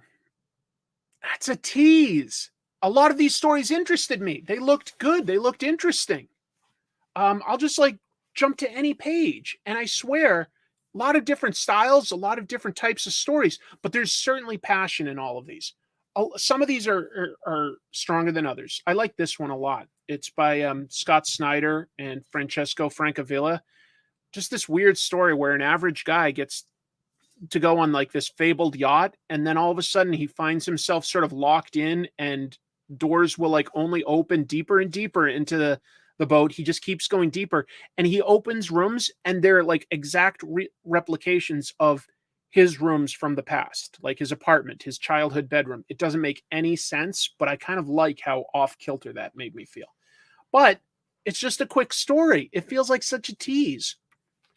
I would say that like this reminded me in the best level of things like Heavy Metal Magazine when it was in its prime. It's like that, because you've got like tremendously talented creators telling all sorts of really different and interesting stories. But all this is like, it was me paying $10 to go, oh, I'd like to read that as a comic. You know what I mean? Like there just wasn't enough to it. So I was a little frustrated. This definitely like looks like interesting stories. I'd probably happily recommend reading a bunch of them, but I wanted more of like an actual chapter, not just a tease of a few pages. This is like pitch pages for like what the concept is. And I go like, oh yeah, I'd read that. $10 is not much for how many pages you get here, but $10 for no complete stories is also a lot. So I was a little frustrated with how little you get in terms of like, just give me a chapter and tell me that there's more to come, and I would have been fine with that. Instead, it was almost like I was paying $10 for an ad, if that makes sense. So I don't know that I'd wholeheartedly recommend this. I was tremendously impressed by what I saw inside. I sincerely believe that they got some of the top creators that are very passionate and have some really good ideas. Okay? Like, zero shade at the creators involved. A lot of these look really cool and fun, but it doesn't give you a very satisfying experience. This is the final issue of the Riddler Year 1. And how much you enjoy this will probably depend on how much you liked Matt Reeves' The Batman movie. If you really liked it, you're definitely going to like this. If you were only okay on it, you still might like this. But if you didn't like it, you probably won't like this. Because this is very much a prequel to the movie. It's a good prequel, though. This helps explain who the Riddler really is, how he set everything up, how he figured out the corruption in Gotham City, and why he wants to take care of it. It's fascinating. It's really good character work. It's honestly less about the crime and the puzzles and the mystery and more about understanding Edward Nygma as a character. And I really, really like this. I think it's very satisfying. I wouldn't even say that the Batman was my favorite Batman movie. I think I like the Christopher Nolan ones more, but I did like the Batman. It was a good movie. It was. And this is a fascinating, fascinating look at how somebody has good intentions and can still be a villain. It's very nuanced. It's really interesting. What a great character portrait. Totally understand why DC decided to take a chance on an actor writing this, because Paul Dano, I do believe, understands what this version of the character is. And he had a really solid backstory and a really detailed series of notes and a journal that forms a fascinating portrait of a very disturbed man. It's a great character study. It's not the same Riddler that we typically get in the ongoing Batman and detective books. It isn't. It's a darker take, you know. He does become a killer, but he's not just a psychopath. It's really good. It's really good. The man has put some serious thought into the Riddler. Yeah. This series is worth every penny. Nice character study. That's cool. Glad to hear some nice comments. I'm glad I'm not the only one. Cover here by Bill Sienkiewicz. The interior art is by European artist named Stevan Subic, and I might be mispronouncing his name. If so, I'm sorry. Tonally, it works very well, and it's clear to understand the story. As long as we're talking about actors writing their characters, here's an interesting experiment. Iman Vellani working on a new run of Ms. Marvel, co-written by one of the TV show writers. What's his name? Sabir Pirzada. All you need to know for this is that Ms. Marvel has been a superhero for a little while. She's still in high school, bit of an overachiever, feels pulled in a lot of different directions. These are some of her nightmares and stuff where she's just sort of like feeling like, you know, Avengers and family and stuff are pulling her in different directions. She has recently learned that she is a mutant. Okay. She, it doesn't really matter how technically she died and was resurrected. That they really don't dwell on that. It's just happened. Okay. She doesn't have a mutant power yet either, just to be clear. She's only got her inhuman powers, which are the same as they've always been. But she is a mutant. And because she's a mutant and because she isn't showing up as a mutant on sort of mutant scanning technology, she has taken a summer program at college in New York City, a college that is run by the mutant-hating terrorists Orcus. So she is going undercover, okay? That's what it is. She's being a student, but she's going undercover to try to protect fellow mutants. It's a good premise. I think that the character work in this is very good. The stuff with the family is charming. Her friendship with her best friend Bruno is really charming as well. Would I say that this is anything groundbreaking? No, but I don't think it breaks the character either. I think that they have gotten right past the death and resurrection, which was probably just hyped up a bit too much by Marvel. It's fine. It's fine. Yeah. A lot of the Spider-Man and Marvel Avengers type books this week start with a nice tribute to John Romita. It is nice. It's good. It's good. It feels of a part with the other Kamala Khan stories that I've read. It does not feel like people's voices are wrong. It doesn't feel like it's wrong. It's good. It's not great yet. I'll probably give it a few more issues to see if it goes in an interesting direction plot-wise.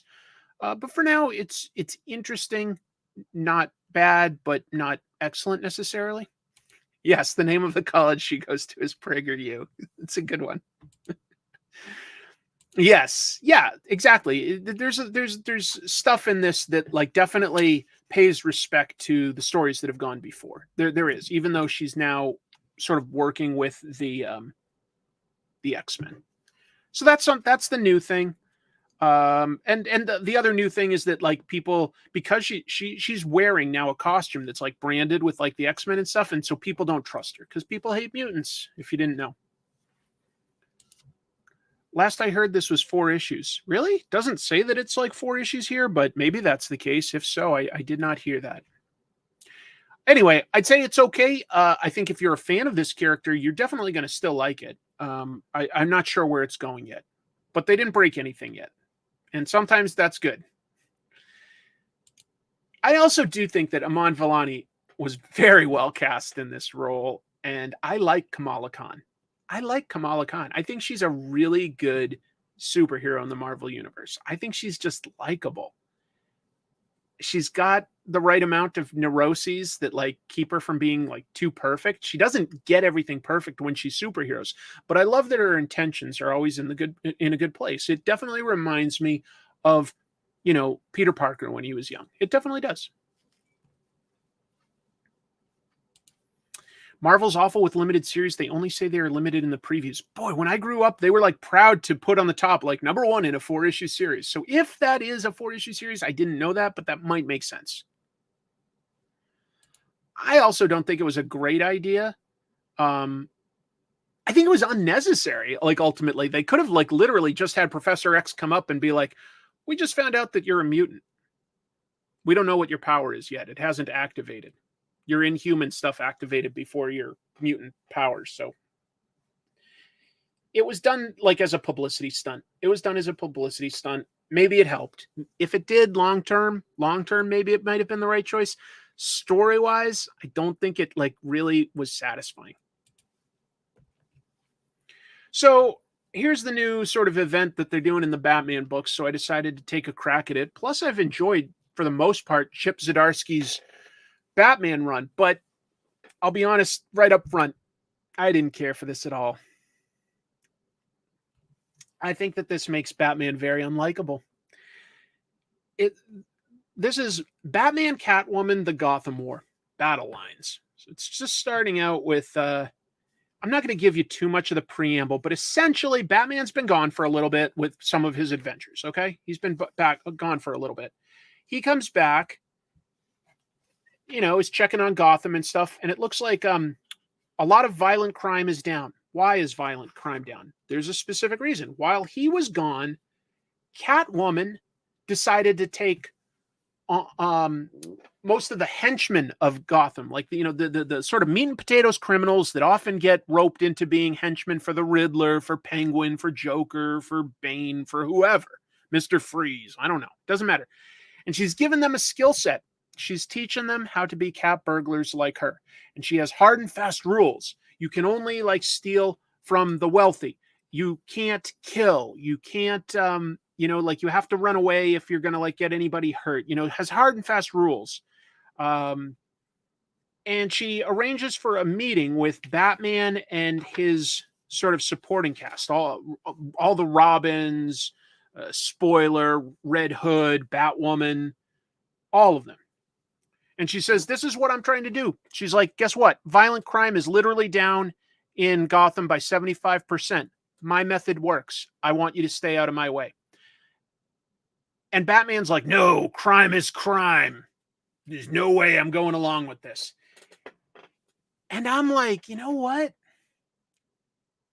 I'm sorry. It's really hard to agree with Batman all the way on this. Yes, like I don't agree with like stealing, but at the same time, Catwoman's process literally seems to be working. Violent crime is down. People aren't getting hurt. This stuff's insured. And Batman is like, no. Now here's so they put them on opposite sides. And that's what I'm talking about with like Civil War. I don't love superheroes battling each other rather than like stopping crime and criminals and terrorists and monsters and stuff like that. Here's the one saving grace is Batman may not be 100% himself. They hint early on that his weird backup personality, the Batman of Zur-En-Arrh, who basically thinks of himself as a pure Batman, no Bruce Wayne or anything, that he's like banging at the walls of the cage to come out. So like Bruce may have like basically created though this personality that's like influencing him. Yeah, basically he might be getting free, and like the Batman of Zur-En-Arrh won't compromise on anything, whereas like the Bruce Wayne Batman might. But the bottom line is, in this one, Catwoman has created like a process where she's getting violent criminals off the street in it, like and keeping people from getting hurt. And I was like, that does sound like a fine solution to this world. And they literally have a bunch of people say things like that. Like, for instance, Batman meets the Commissioner Renee Montoya in one scene. Let me see if I can find that. And Montoya is like, you've been gone for a few months and violent crime is way down. So it kind of makes you think. And he's like, no, I'm needed. I'm needed. It sure makes Batman not look like he's needed.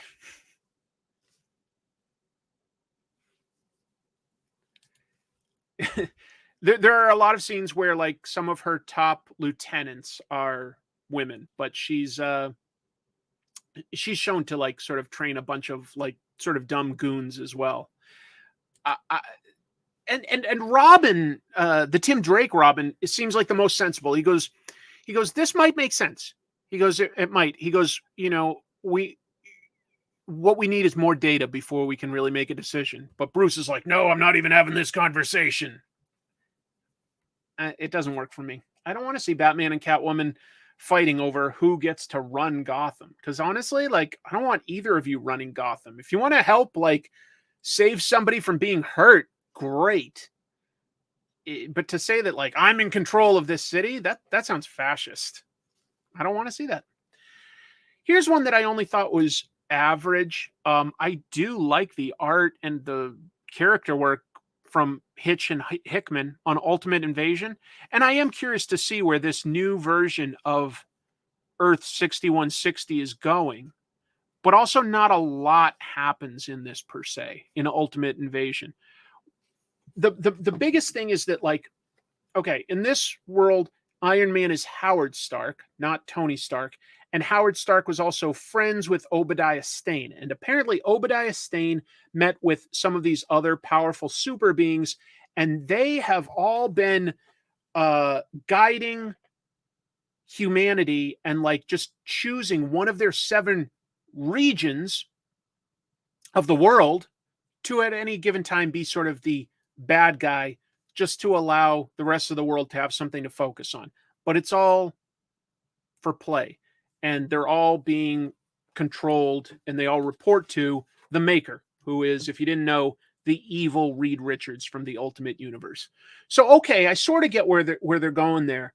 Howard Stark is like, wait, what? You guys have all been agreeing to this? Like, I'm new to this. He's like, I don't think that this sounds good at all. So he's probably going to try to upend that. But he's getting recruited into this society, and the Maker introduces him to a person that he wants him to work with, which he reveals is Reed Richards. But this Reed Richards wears a Doctor Doom mask. Okay. That maybe didn't carry as much weight as I thought it would. I'm curious where it goes. I'm curious. But I didn't love this individual issue. The latest issue of Ultimate Invasion I thought was all right. Pretty crazy Hickman is writing both this and Gods at roughly the same time, especially when Donny Cates was going to write Ultimate Invasion. Yes. To be fair, Ultimate Invasion was originally a Donny Cates project, but we know Donny Cates, now we know, he was in a very serious accident and had to rehab. So, this probably was a bit of a last-minute switch to bring in Hickman on this. We'll see if it ends in a satisfying way. One other thing that I thought was like good, but is definitely not necessary to read, but is enjoyable, was Marvel Age 1000. And essentially, all this is an anthology with a lot of different important characters throughout Marvel's history, starting with their first, Human Torch, the Android version, and moving up through characters like Spider-Man, the X-Men. And they've got great creators on all of these. Great creators. Look at this one. Dan Slott and Michael and Laura Allred doing a Captain Marvel story, the original Marvel. And all of these like are taking place at a point in history where we don't have to be bogged down with continuity. We're just sort of dealing with what we think of as like the main version of these characters. and each of them is like got a top-notch writer and artist on it, so that we're getting told something important about their personality and their motivations. So it is good. I also look at this one, the story and art by Steve McNiven for Silver Surfer, and tell me that like he wasn't going for this sort of Mobius look on Surfer. It probably isn't showing up quite as well on camera as it does in person. Anyway, it's very likable. This does give you a full, complete chapter of each character's story, unlike the Distillery anthology I was showing. It isn't strictly necessary, but all of it has good art. All of it is a really simple way to understand the character and gets to the heart of something that motivates them. And that's interesting to discover. It really is. A lot of, okay, I'm glad that I'm not the only one that saw that. So yeah, let's see. I thought it was really whack not to have Fantastic Four in early Marvel. Yeah, I understand that. They don't have a bunch of characters that are important though, you know, like, I don't know, Doctor Strange or Nick Fury or the Incredible Hulk, you know, like there's a bunch of characters that are not in this, but there's a bunch that are. And I think that, like, honestly, like Human Torch, I'd be like, well, I'm not going to be that interested in Human Torch. I was really interested in this. I remember finishing this first story and going, oh, I would love a series with this take on the Human Torch, learning to be a real person. You know, it's the Pinocchio story of like, I want to be a real boy. And it's charming and likable. And I would probably get a real kick out of just not him going to like World War II, just fighting crime in New York City and getting to learn about what it means to be a human.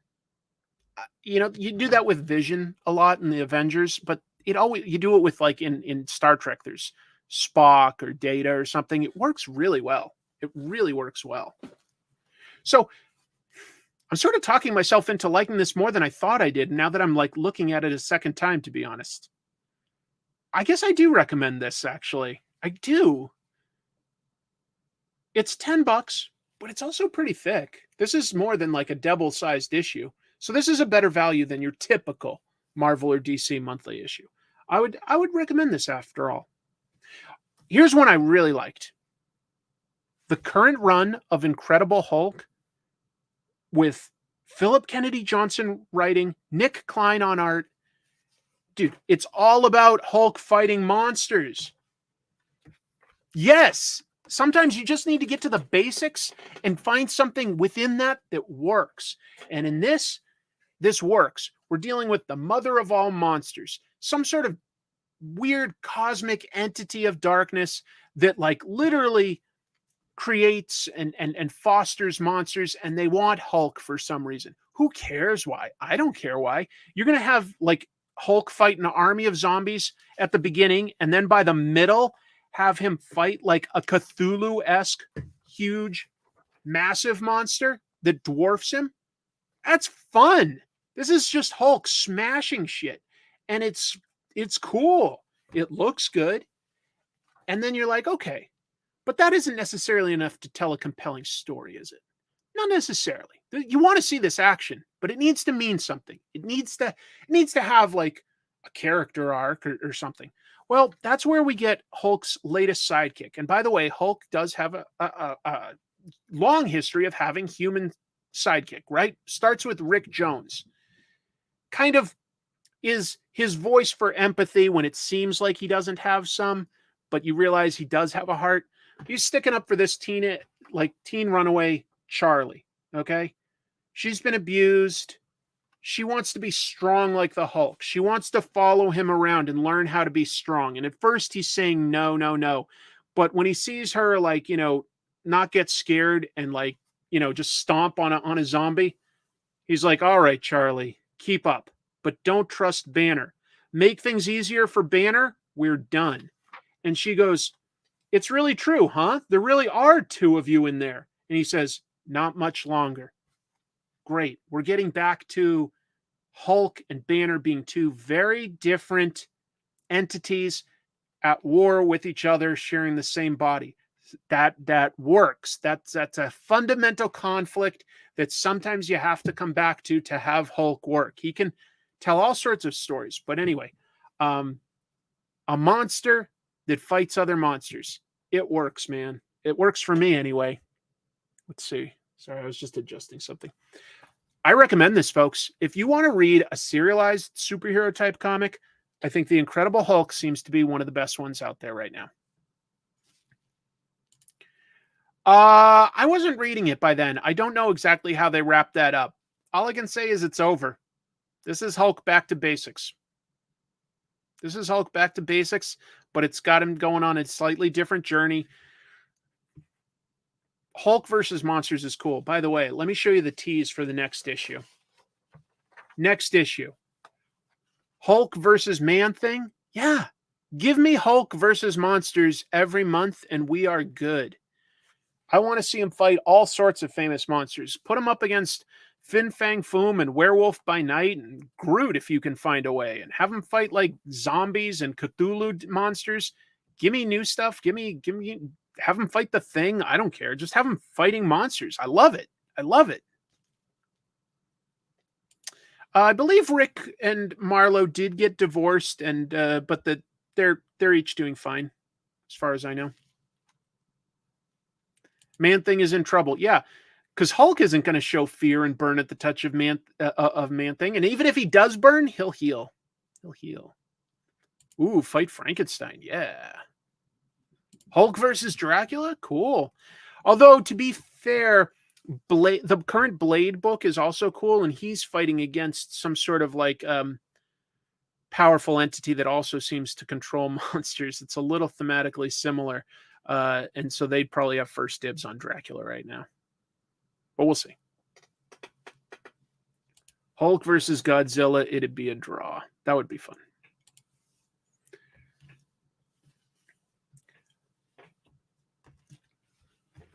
Okay, I have 3 books left. I'll try to keep this somewhat brief since we're already past 2 hours. But Conan the Barbarian right now is really good. If you've never read Conan before, this is an easy jumping on point. This is only issue 2. You don't have to have read it before. If you have read it before, good news. Still telling new stories. It's written by Jim Zub, who has written a lot of fantasy, has also written a bunch of Conan at Marvel. This is basically starting fresh under a new publisher. You don't need to know all the backstory, but here's what's really going for it. Rob De La Torre on art. And you look at this, and you tell me that doesn't look like John Buscema on steroids. This just looks fantastic. Lots of action, lots of brooding on the nature of violence and war and stuff like that. Just so good. That looks to me so similar. It's not John Buscema, but it's very similar. And that's a good thing. Buscema was great. This is great art for a Conan book. This is not phoning it in on any level. Conan's destroying enemies, bedding women, but going up against an enemy that might be too big for just a single person to fight. He's going back into his homelands, which are just really, you realize, a super rough environment, but it's what produces strong people. I just look at this double page spread for a minute. This either sells you on the book or it doesn't. Maybe you're not into barbarian warriors, but if you are, this is some of the best that Conan has ever looked. I think it's incredible. I think it's so worthwhile. I think this is going to possibly prove to be, a defining Conan run. Look at that. That looks almost like a movie poster, this final page of them approaching a threatening sort of base or something in a weird little mountain. If you don't like barbarian murdering, then maybe Conan ain't for you. Murder King, excuse me. Yes, Hulk has definitely fought Superman. It was kind of underwhelming. It was in a Marvel versus DC thing that I don't think quite gave it the space it needed to, or the artist that it needed. But yeah. So if this has been flying under your radar, I understand. You know, it's by a newer publisher that your store may not cover, for all I know. Titan Comics is the publisher. It's really good, folks. If you like Conan, you're going to like this. If you haven't read it before, this is a really good place to start and try it and see if you like Conan. It looks great. It's a good adventure. Just so good. But Titan, if you want to like keep doing well with this, you got to pay Rob De La Torre and keep him, because he, like, I would love a multi-year run with this guy drawing Conan. I would love that. Here's another one that I wanted to like, but look, I didn't. Oh, that's right. Thank you, ChemDog. It was like just in the back of my mind. I almost forgot, but you're right. Steve Rude did do a Hulk versus Superman one-shot. I haven't read it, but I totally remember that cover. I got to read that. Okay. Okay, let's see. Owen says, I picked it up on a whim. This one, Plot Holes. I really enjoyed it. I wanted to like it. I love the art. Look, I'm never going to not like Sean Murphy's art. Big fan of his work. Big fan. This story is too meta for me. I know. I like meta stuff usually. How do I describe this? These are a bunch of characters from different genres, and they go into unpublished books and try to edit them and clean them up and make them more original so that they'll get good reviews. And if they get good reviews and everything, then those worlds will live on. Here's where, like, there's a good idea in there. But I also don't really care about the stakes, because I'm constantly being told that these people they're alive and they feel things and stuff, but they're also fictional. It's like I need something to tie it in more to the real world, because even like our viewpoint character is a guy named Cliff, and he's a writer. So you'd think, okay, so he's in the real world, right?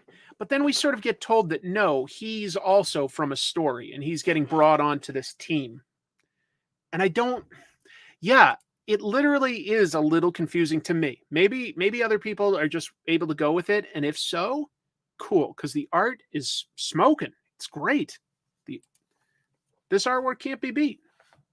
Sean Murphy is fantastic. Just fantastic. Good storytelling, good character designs, good expressions. Lot to like. Good at vehicles and stuff. Not many artists are good at vehicles, but Sean Murphy is good at that stuff. Can draw different genres. Like this is almost sort of like a Western style, and then we're doing like sort of like a drama at home, and that's great. Like 3-point perspective for like a nice clean apartment with lots of detail. Goes to like black and white for this sort of manga world. I think this might have, by the way, benefited from some nice gray tones with some like zipatone type stuff, but that's okay. I'm just saying it might have benefited. The artwork's great. The story, I just didn't care about any of these characters. I wanted to. I really did. I really want to, but I don't. Maybe somebody else will more. I didn't love it. I'm more looking forward to this. He's going to do a Zorro comic. Sean Murphy has said that he really likes Zorro, and he got the rights to Zorro. I think this is going to be funded by Kickstarter and then be published by Massive. It's just how it works. But this looks good to me. This looks cool. I like this. So that's something I'd probably support. Takes place in sort of the modern day, we can say. Yeah, that looks cool to me. The Plot Holes, I'm glad some of you out there liked it. It's kind of the plot for Take on Me. Maybe a little bit, but like almost like the main viewpoint character was one step removed from the real world, and I needed him to be in the real world. Yeah. Once in Future is great. Once in Future is really good. Yeah. SGM, incredible artist and writer. Sometimes I've liked what he's written. I liked the first Batman White Knight miniseries. I didn't really care for the second one with Azrael, but then I went back to liking the third one with Batman Beyond. But that was also enough of that universe, so I haven't read all the spin-offs. Last book I picked up actually came out like a couple weeks ago, but I only just managed to get a copy of it. But the Enfield Gang Massacre is basically a prequel in the world of That Texas Blood. Same writer-artist, Chris Condon, Jacob Phillips. It's an 1880s Western where there's a gang, the Enfield Gang, that robs banks and stuff in town, but doesn't seem to kill. Okay? They seem to like have sort of a code. But then the bank is robbed and everyone swears that it's the Enfield Gang. Is it a member of the Enfield Gang? I don't know that yet. I don't think it's the leader of the Enfield Gang, but it's definitely like a violent enough crime that it gets the sheriff and a Texas Ranger that is otherwise retired to come in and take down the gang. But it doesn't look like the Enfield Gang is actually the criminals. So it's a mix of Western and crime, and it looks great. Art looks beautiful on this one. Waiting on my copy, ordered late, but really excited. Love Jacob Phillips' art. They also print it, by the way, on, I don't know if this comes across, but this is obviously not glossy. This is like closer to like old school newsprint. It's got some grain to it, some texture. But because they're doing the colors in mostly flats, you know, like there's not a lot of blending per se, just like really strong decisions on the color scheme we're going to use to evoke like a tone, a mood. It works quite well. Great crime / Western book. Love it. That's everything I had this week. Yes, it's a prequel to That Texas Blood, but I don't think it necessarily... Neither story is necessary to understand the other. It just takes place in that same world. Okay? What's a good Western without crime? Well, that's fair. The newsprint was a fantastic idea for this comic. It feels good. It feels real good together. I liked it. I liked it a lot. But I expected to like it too, I will admit. That's everything that I read this week and had for news. Anything that you all think I missed? Always curious to see if there's any strong recommendations. What do we got here? Totally enjoy and appreciate your efforts and thrilled to interact with the Tropes community, as always. I think you guys are like such a great community. You have no idea. I love talking to all of you. I love it. Good tidings to all and thanks. Well, thank you for the super chat. That means a lot to me. That means a lot. I just thought I'd sketch a tiny bit here, but I'll probably end this in a sec. Just sort of been noodling over this Leonardo for a little bit here and there. I really only have time to draw when I do the live stream, but having fun with it.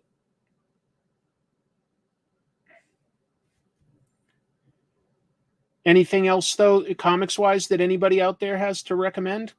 Open to suggestions? If not, that's fine, too. Hopefully, you know, like I'm reading a decent cross-section of what's coming out these days. Trying not to, like, limit myself to anything. Oh, you know what I'm reading a lot, actually, that I didn't, like, bring here? I'm reading through a manga really, really fast. Vinland Saga. Hell yeah. Oh my God. It's so interesting. It's in the early 11th century, Denmark, England, Iceland, talking about Vikings, King Canute, Thorkel the Tall, Thorfinn, some real people that existed back in the day. Filling in a lot of blanks because we don't know everything that happened with them, but really captivating story of somebody that as a child becomes like a Viking and has to like grow up in battle and everything. eventually becomes a slave and sort of learns that he's been just like bringing a lot of violence into the world, and that he wants to try to create a world where there's peace. It's a real journey of personal development. Yeah, I've just only been pecking away at this when I do a live stream. Only been pecking away at this drawing when I do that. Are the Lone Wolf and Cub movies as good as the manga? I don't know. Maybe somebody else here can tell you. I've only read the manga. Something is Killing the Children is really good. Really good.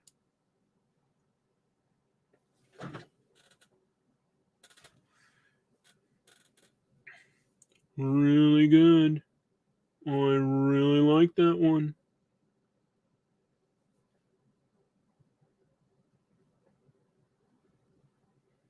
Ninja Turtles are so fun to draw. They're so weird, but that's what's cool about them.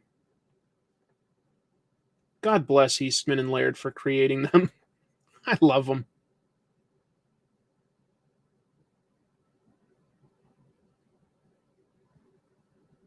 Normally I draw Donatello, my favorite turtle, but I just thought it would be fun to peck away at a Leonardo drawing of him sort of standing a little bit stoically. Maybe get something cool out of that. We'll see. I don't know if this is great, but it's about as good as I can do. Not saying a lot, I guess, but I love drawing.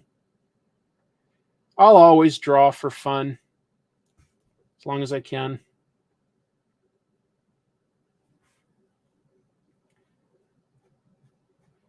Anything anybody would recommend that I do in Japan in a few weeks? I'll be there pretty soon. Looking forward to it. Nice. Donatello Bros. Yeah, I liked Blue Beetle too. I thought I wouldn't call it like something brand new, but I'd say it was well executed. Who will look after your kitties while I'm in Japan? Oh, fair enough. My mother-in-law will be house sitting and taking care of my cats and my few remaining koi. Shoulder still hurts a bit. Also dealing with some serious back pain. So I think I'm going to get into yoga. I'm giving some really strong thought as soon as I get back from my Japan and New York trips to doing that. Oh, yeah. At least your backdrop is Donatello purple and green. Thank you, Chrissy. Yeah, that could be cool. The Kazuo Umezu house. Umezu. Where I'd have to double check where he lives. I'd have to double check. That could be cool. I've never gone to a love hotel. It's entertaining to watch those on, what do you call them? Like YouTube shows and stuff. I don't think I personally really have a whole lot of interest in staying at one. I agree. Some of them look really comfortable, but there's some other nice hotels that I like.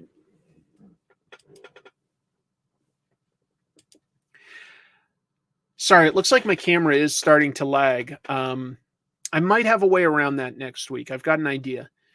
Let's see. After watching your 3D video, I remember in Boston in the late 80s, they had special 3D nights watching Revenge of the Creature and Conga. Oh, that's fun. That's fun. Stuck up on Gashapon. You know, I still have one or two unopened ones right with me. No, that wasn't what I was looking at. Where was it? Oh, check out the Sumida Hokusai Museum. Oh, Hokusai, the guy that created the painting of the famous wave? Is that who you're talking about? Glasses off. Here, I'm going to reach down. Let's crack open an unopened Gachapon. This goes all the way back to 2019. What? Oh my God, I got some sort of a tancho. I think that's what they call that. Like when they stick their fingers in each other's butts. And you see that? This is a business office lady. And she's got a hole here so that you can get other ones and you can line them all up like a human centipede. But they're like playing that prank on each other where they go like this. and they poke each other in the butt. That's a game they play there. And it looks like these are some of the gachapon I could have got. Concho. Why did I say Tancho? Oh, Tancho is a type of koi. Sorry, Concho. I'm so bad at remembering names and stuff. I could have gotten a bear or a greaser from the 50s. Schoolgirl, businessman. I got the business lady. That's pretty funny. This would be like really offensive at work here and really funny in Japan. Japan is so silly. I want to stay at the private water slide in your room one. Oh, for the love hotels? Yeah, that would be fun. We could do that. Chrissy and I are thinking we'll probably rent a car for a couple days this time and go a little off the beaten path to an onsen outside the cities. But we're going to go to Osaka and Tokyo for sure. And hopefully I can carve out some time in Tokyo to see Daniel Karhunen, who was in the chat earlier, might still be here, but he's going to be there at the same time. Do hamburgers eat people in Japan? Not to my knowledge. I'm just pretending to be frozen. You will get a written warning in my office. They introduced that to me in layup lines back in the Philippines Isles. Oh, I'm sorry, Brian. It's pretty weird. Well, I guess it's about time to wrap up and have dinner, right? My nephew moved out to go live with his mom, which was always the plan, but I miss him. Chrissy and I got used to having him here really, really quickly, and it was kind of nice. It was kind of really nice having him here. I miss him a lot.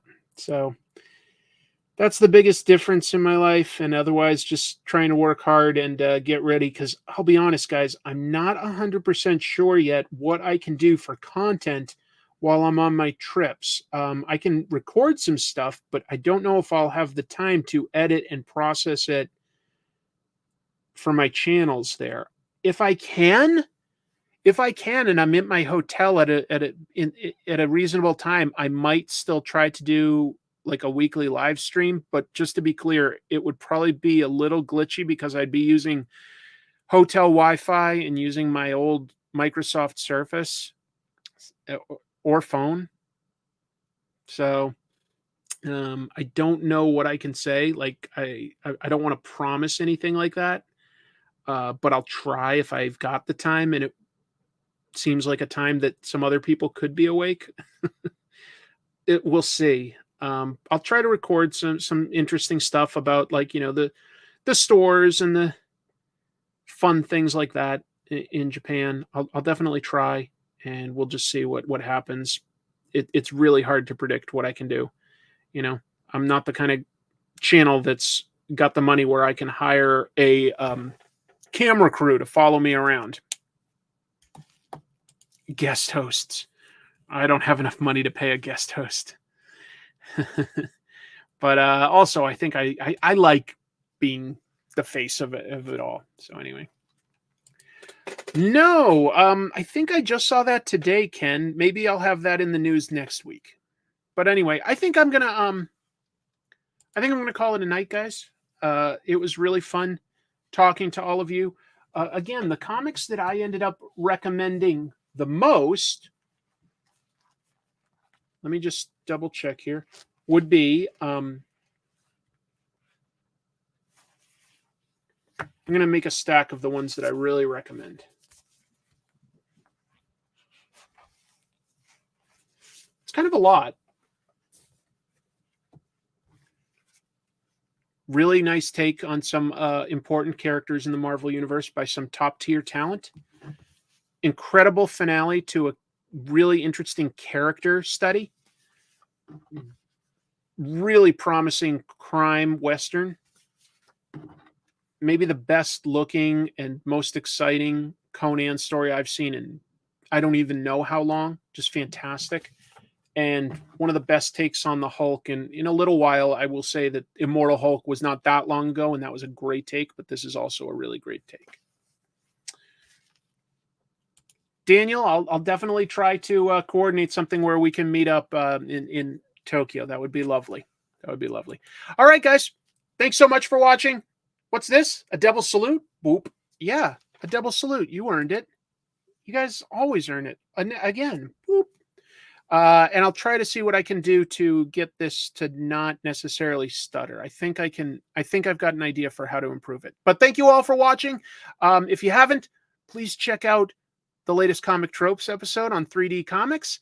And if you'll consider voting for me in the Comic Book Community Awards, I'd appreciate that too. cbcawards.org. Bye.